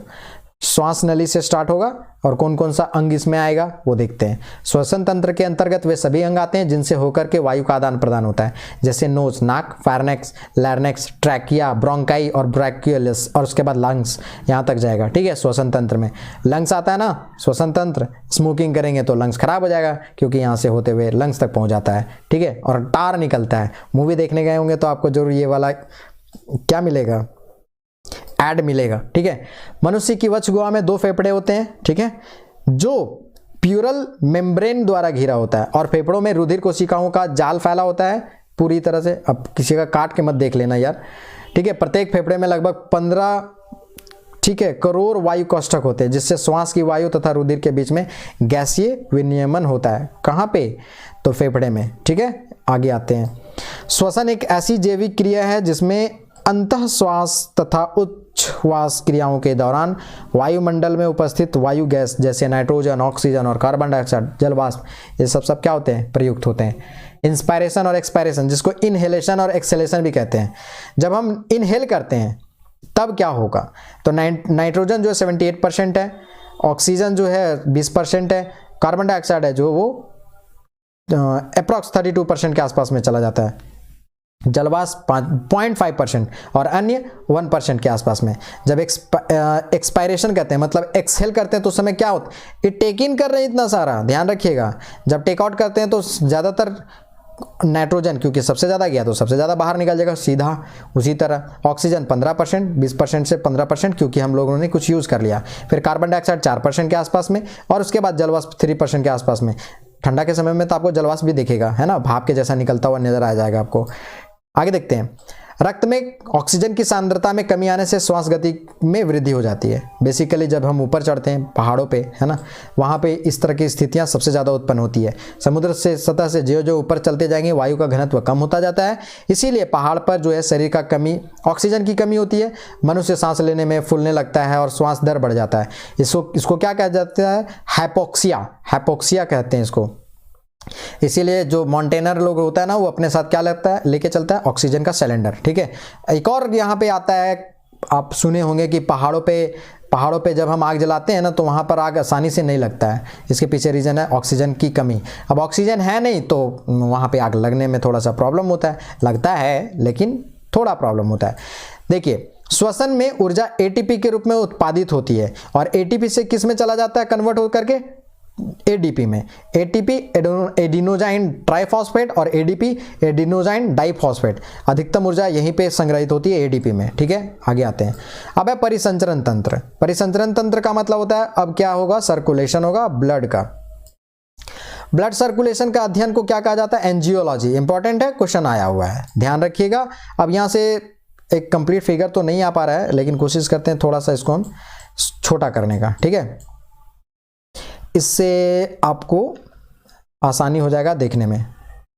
देखिए, मैं थोड़ा सा इसको छोटा कर दे रहा हूँ, जिससे कि आप एक बार में कंप्लीट फिगर को देख पाएँ और कंप्लीट फिगर को देखने के बाद ज़्यादा अच्छे से समझ में आएगा। लंग्स तक चला गया है आपका, ये बेसिकली परिसंचरण तंत्र है, हवा भी यहाँ पर पहुँच गया है। अब ये देखिए लंग्स है, यहाँ पे हमारा पल्मोनरी वेन जिसको कहते हैं फुसफुसीय सिरा, फुसफुस सिरा। इसके बाद है लेफ्ट ऑरिकल जिसको बाया अलिंद कहते हैं, यहाँ से निकल के आ रहा है यहाँ पे बीच में। इस वॉल्व को क्या कहते हैं? Mitral valve. ठीक है, वॉल्व बेसिकली क्या होता है, जब पास किया तो खुल गया और जैसे ही आगे चला गया तो उसके बाद ये बंद हो गया। फिर है लेफ्ट वेंट्रिकल, ऑरिकल वेंट्रिकल, बायां निलय, अलिंद है निलय है। इसके बाद यहाँ आएगा अरोटा। अरोटा का मतलब होता है महाधमनी। महाधमनी शरीर के विभिन्न भाग में यहाँ से क्या किया, ब्लड को पहुँचा दिया। यहाँ से स्टार्ट हुआ और यहाँ तक पहुँचने के बाद शरीर के विभिन्न भाग में पहुँचने के बाद अब क्या होगा, यहाँ से फिर वापस भी निकलेगा, जो गया है ब्लड वो वापस आएगा। अब जो वापस आएगा इसको उच्च या निम्न महाशिरा कहते हैं, सुपीरियर या इंफीरियर वेना कावा कहते हैं। ठीक है, ये क्या करेगा ना, राइट ऑरिकल में दायां अलिंद से होते हुए एक दायां निलय तक चला जाएगा। यहाँ बीच में एक पार्ट आएगा त्रिनिलीय कपाट जिसको कहते हैं ट्रैकोस्पिड वाल्व। ये क्या करेगा, फिर से आपको पल्मोनरी आर्टरी में पहुंचा देगा और यहाँ से फिर वे कंटिन्यूअसली फिर से सर्कुलेशन चलता रहेगा, ऑक्सीजनेटेड और डीऑक्सीजनेटेड। तो इधर वाला जो है ना, जो जा रहा है वो कैसा है, ऑक्सीजनेटेड है। जब वापस आएगा शरीर से तो कैसा हो जाएगा, डीऑक्सीजनेटेड। ठीक है, ध्यान रखिएगा। अब इसमें जो और विस्तृत पार्ट है उसको मैं यहाँ बताता हूँ कौन कौन सी चीजें होंगी इंपॉर्टेंट फैक्ट में। ये तो आपका था पूरा का पूरा रक्त परिसंचरण तंत्र। ठीक है, विलियम हार्वे महोदय रक्त परिसंचरण तंत्र की खोज किए थे 1628 ईस्वी में, और 3 भाग में बांटा जा सकता है, एक हृदय, रुधिर और रुधिर वाहिनियाँ। ये तीनों मिलकर के क्या करती हैं, रक्त परिसंचरण तंत्र को कंप्लीट करती हैं। अब आगे आते हैं हार्ट वाला भी स्ट्रक्चर देख करके वहाँ पे हार्ट को भी कंप्लीट डिस्क्राइब करेंगे। हार्ट क्या है, एक पेशीय ऊतक है। ठीक है, एक पेशीय ऊतक द्वारा बना एक अंग है जो आवरण द्वारा घिरा होता है, जिसको क्या कहते हैं, पेरिकार्डियम, जिसको हृदय आवरण भी कहते हैं। हिंदी वाला थोड़ा सा कॉम्प्लिकेटेड लगे ना तो बगल में इंग्लिश है, पेरिकार्डियम आसानी है। इसको पेरिकार्डियल द्रव इसमें भरा रहता है जो हृदय की बाह्य आघातों से रक्षा करेगा। ठीक है, ये हृदय जो है वहाँ पे लिक्विड भी पाया जाता है। हृदय में 4 भाग होते हैं, 2 अलिंद और 2 निलय। ठीक है, आगे देखते हैं। एक सामान्य मनुष्य के हृदय का वजन जो है 250 से 300 ग्राम का होता है और प्रति मिनट जो है 72 से 75 बार ये धड़कता है, हार्ट बीट। ऐसे हालांकि आशिकों का दिल जो है बहुत ज़्यादा धड़कता है, तो हो सकता है उन लोगों का इससे ज़्यादा धड़के। बेसिकली जो है वो 72 से 75 बार ही धड़कता है। हृदय में एक स्पंदन जो है, एक बीट जो है समाप्ति से लेकर के अगले स्पंदन की समाप्ति तक एक हृदयी चक्र जो है वो कंप्लीट होता है, उसी को एक हृदयी चक्र भी कहते हैं। ठीक है, आगे देखिए, हृदय एक पंप की तरह कार्य करता है, पंपिंग होता है ब्लड का, है ना। एक तरफ से पंपिंग होगा और उसके बाद वापस से पूरा सर्कुलेट करके बॉडी के विभिन्न भागों में और वापस से कहाँ आ जाता है, फिर से हृदय तक आता है, फिर से ऑक्सीजनेटेड होकर के फिर से पंपिंग शुरू कर देता है। तो ये प्रोसेस चलते रहता है ना। हृदय से शुद्ध रक्त धमनियों के माध्यम से शरीर के विभिन्न भागों तक पहुंचाया जाता है, जबकि अशुद्ध रक्त शिराओं के माध्यम से। देखिए, धमनी शुद्ध रक्त, ठीक है, महाधमनी और महाशिरा अलग है, याद रखिएगा। धमनी शुद्ध रक्त और शिरा अशुद्ध रक्त। ठीक है, पुनः शरीर से हृदय तक पहुंचाया जाता है। आगे आते हैं ब्लड को थोड़ा सा बढ़िया से देखिएगा क्योंकि ब्लड जो है इंपॉर्टेंट हो जाता है। ब्लड जो है वो एक तरल संयोजी ऊतक है। ब्लड क्या है, एक तरल संयोजी ऊतक है और एक अक्षीय विलयन है जिसका पीएच मान कितना होता है, ये क्वेश्चन आया हुआ है। ब्लड का पीएच मान कितना है, 7.4। मतलब कैसा होता है, बेसिक होता है, एसिडिक नहीं होता है। वयस्क मनुष्य में इसकी शरीर में इसकी मात्रा कितनी होती है, 5 से 6 लीटर, है ना। ब्लड का थोड़ा सा देख लीजिए। ब्लड जो है 2 पार्ट से मिलकर के बना हुआ है, एक प्लाज्मा और एक को कहते हैं फ्लूइड। तो प्लाज्मा जो होता है सॉलिड पार्ट होता है, 45% प्लाज्मा से और 55% फ्लूइड से। प्लाज्मा में कौन कौन सा आएगा, WBC, RBC और प्लेटलेट्स, है ना। व्हाइट ब्लड सेल, उसके बाद रेड ब्लड सेल और एक उसके बाद प्लेटलेट्स। ये 45% में सारे के सारे आ जाते हैं। लेकिन फ्लूइड्स में कौन कौन से आएंगे, 55% इसी में होता है ब्लड का। वाटर होता है, प्रोटीन होता है, ग्लूकोज होता है और कोलेस्ट्रॉल होता है। ये सारे के सारे फ्लूइड होते हैं जो 55% ब्लड का कॉम्बिनेशन करता है। ठीक है, पीएच वैल्यू समझिए। सारेंसन महोदय द्वारा दिया गया था, 1909 में सबसे पहले खोजा गया था सारेंसन महोदय के द्वारा पीएच पैमाना। क्या होता है पीएच मान, तो कोई भी जो जूसेस है वो एसिडिक है, बेस है, ठीक है, उसको डिनोट करने का काम। जठर रस, इसका पीएच वैल्यू कितना होता है? तो 1.5 से 2, ठीक है, के बीच में, 6 से 8 के बीच में होता है, 6.8 सॉरी, 1.5 से लेकर के 2 तक रहता है जठर रस, यानी कि बहुत ही ज़्यादा एसिडिक है। जठर रस जो है एसिडिक होता है। लार्ज होता है ना 6.8, यानी कि ये 7 से पहले है ना, 7 से पहले तो ये लार भी क्या है? एसिडिक है। लेकिन 7 एग्जैक्टली शुद्ध जल, शुद्ध जल से क्या होगा? इलेक्ट्रिसिटी पास नहीं होगा। शुद्ध जल रहेगा तो प्योर, जहां भी अशुद्धि आया ना तो करंट मार देगा। 7.4 रक्त, बेसिक लक्षण आ गया। अब 7.8 पित्त रस, ये बेसिक में आ जाएगा। और 8 आंतरीय जूस जो है, इंटेस्टाइनल जूसेस जो होता है, उसका जो पीएच मान होता है वो 8 होता है, ठीक है। अब एक टर्म याद रखिएगा, हेमाटोलॉजी, ब्लड साइंस को क्या कहा जाता है? हेमाटोलॉजी। अब आगे देखते हैं, ब्लड क्या है? ब्लड जो है, ब्लड में बिलिरुबिन की मात्रा 0.20% से लेकर 0.80% तक होती है, और ये हल्के पीले रंग का अवयव है। पीलिया रोग लीवर को प्रभावित करता है। पीलिया में लीवर जो है वो इन्फेक्टेड होता है। इस रोग में रोगी के बिलिरुबिन की मात्रा जो है वो क्या हो जाती है? बढ़ जाती है, जिसके कारण से पूरा शरीर जो होता है वो पीला हो जाता है। इसीलिए इसके लिए कौन सा टेस्ट करवाते हैं? बिलिरुबिन टेस्ट करवाते हैं, ठीक है। तो छोटा जो बच्चा होता है ना, बच्चा जब बर्थ करता है तो उस समय उसका संभावना ज़्यादा रहता है क्या होने का? पीलिया रोग होने का, ठीक है। बिलिरुबिन टेस्ट करवा करके पता कर लेते हैं, ठीक है। अब आगे देखते हैं, कुछ इंपॉर्टेंट टेस्ट है उसको थोड़ा सा देखिए। लीवर का टेस्ट होता है SGPT test, serum glutamic pyruvate और ट्रांसमेरस, ये SGPT का फुल फॉर्म होता है। और SGPT का टेस्ट जो होता है लीवर का टेस्ट होता है, ठीक है। फिर है SGOT टेस्ट। SGOT टेस्ट क्या है? तो हृदय वृक्क मस्तिष्क संबंधी जो टेस्ट है उसको SGOT टेस्ट कहते हैं। फुल फॉर्म, S से सीरम, G से ग्लूटामिक, उसके बाद O से ऑक्सैलो और T से ट्रांसमेरस टेस्ट, है ना। हृदय वृक्क मस्तिष्क संबंधी इसको टेस्ट कहा जाता है।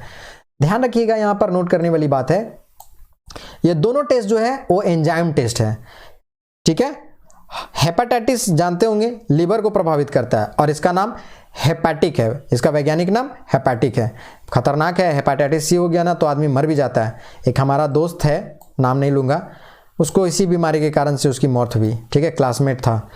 हेमोग्लोबिन, हेमो का मतलब लौ और ग्लोबिन का मतलब प्रोटीन। तो हमारा जो ब्लड है ना, ब्लड में हेमोग्लोबिन पाया जाता है।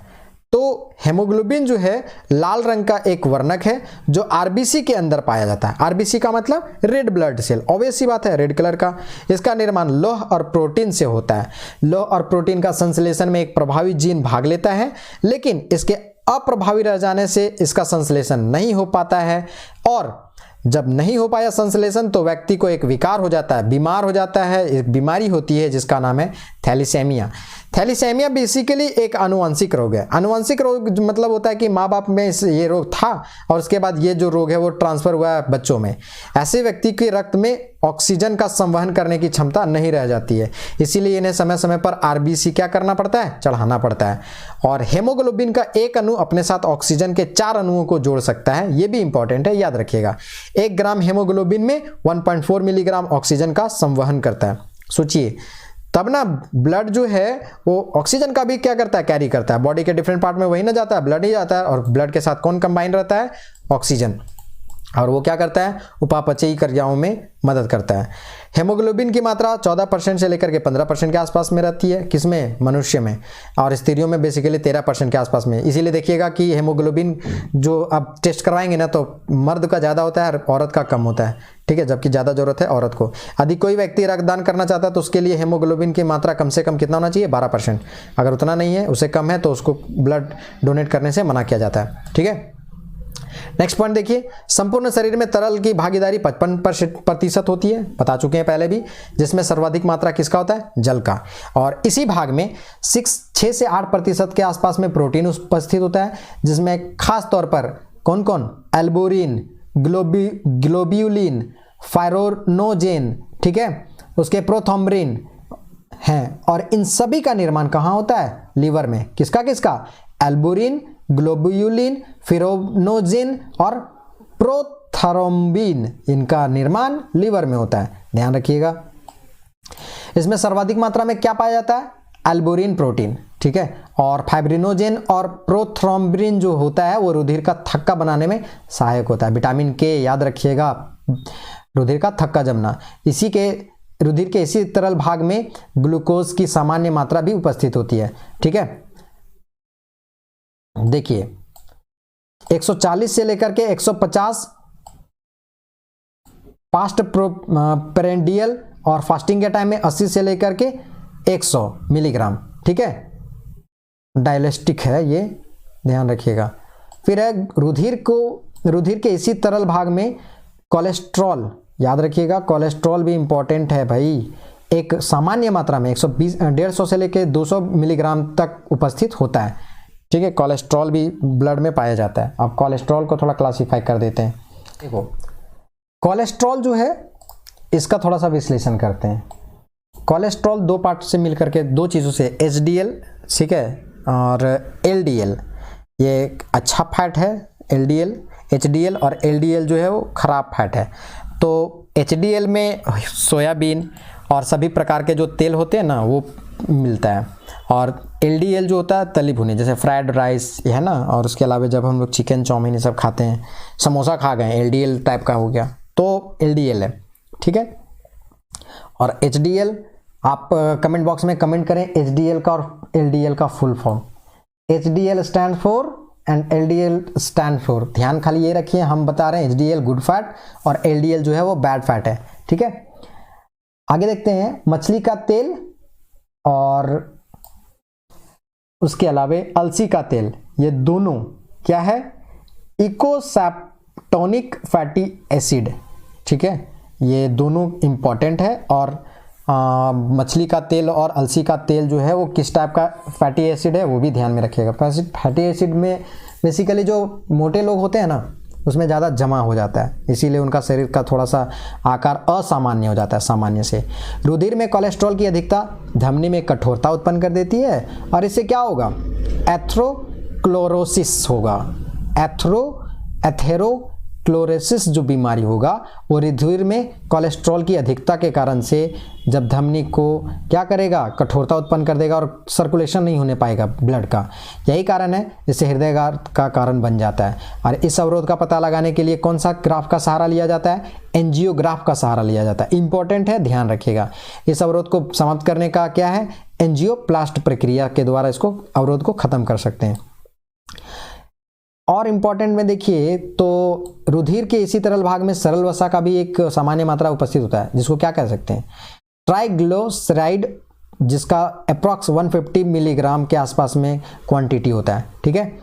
रुधिर का इस तरल भाग में हेपैरिन नामक प्रतिस्कंदन, ठीक है, पदार्थ, जिसको कहते हैं एंटी कोगुलेंट सब्सटेंस, ठीक है, पाया जाता है, जिसके कारण से रक्त वाहिनियों में नहीं जमता है। तो यहाँ पे हेपैरिन का नाम याद रखिएगा। तो हेपैरिन क्या करेगा, बॉडी के अंदर में भी तो ब्लड है, तो वो क्लॉटिंग क्यों नहीं होता है, हेपैरिन के कारण से क्या करता है, क्लॉट होने से रोकता है हेपैरिन, याद रखिएगा, इंपॉर्टेंट है। रुधिर के इस तरल भाग में कैल्शियम, पोटेशियम, सोडियम, फेरेट और अन्य खनिज भी उपस्थित होते हैं। और इस भाग में यूरिक एसिड ये भी मौजूद होता है। और यूरिक एसिड जल में, जब बेसिकली हम जानते हैं कि यूरिक एसिड जल में मिलता नहीं है, घुलता नहीं है, इसीलिए इसका अतिरिक्त मात्रा जोड़ों को एकत्रित करने से गठिया रोग उत्पन्न हो जाता है, जिसको अर्थराइटिस कहते हैं, ठीक है। तो देखिए ये अभी है तो मेरे पास बहुत सारा और भी, लेकिन मैं अभी यहाँ पे आगे नहीं करवा रहा हूँ। इसका फर्स्ट पार्ट यही है, फर्स्ट पार्ट यहाँ मैं कंप्लीट करता हूँ, बाकी मिलते हैं नेक्स्ट वीडियो में। तब तक के लिए थैंक यू वेरी मच।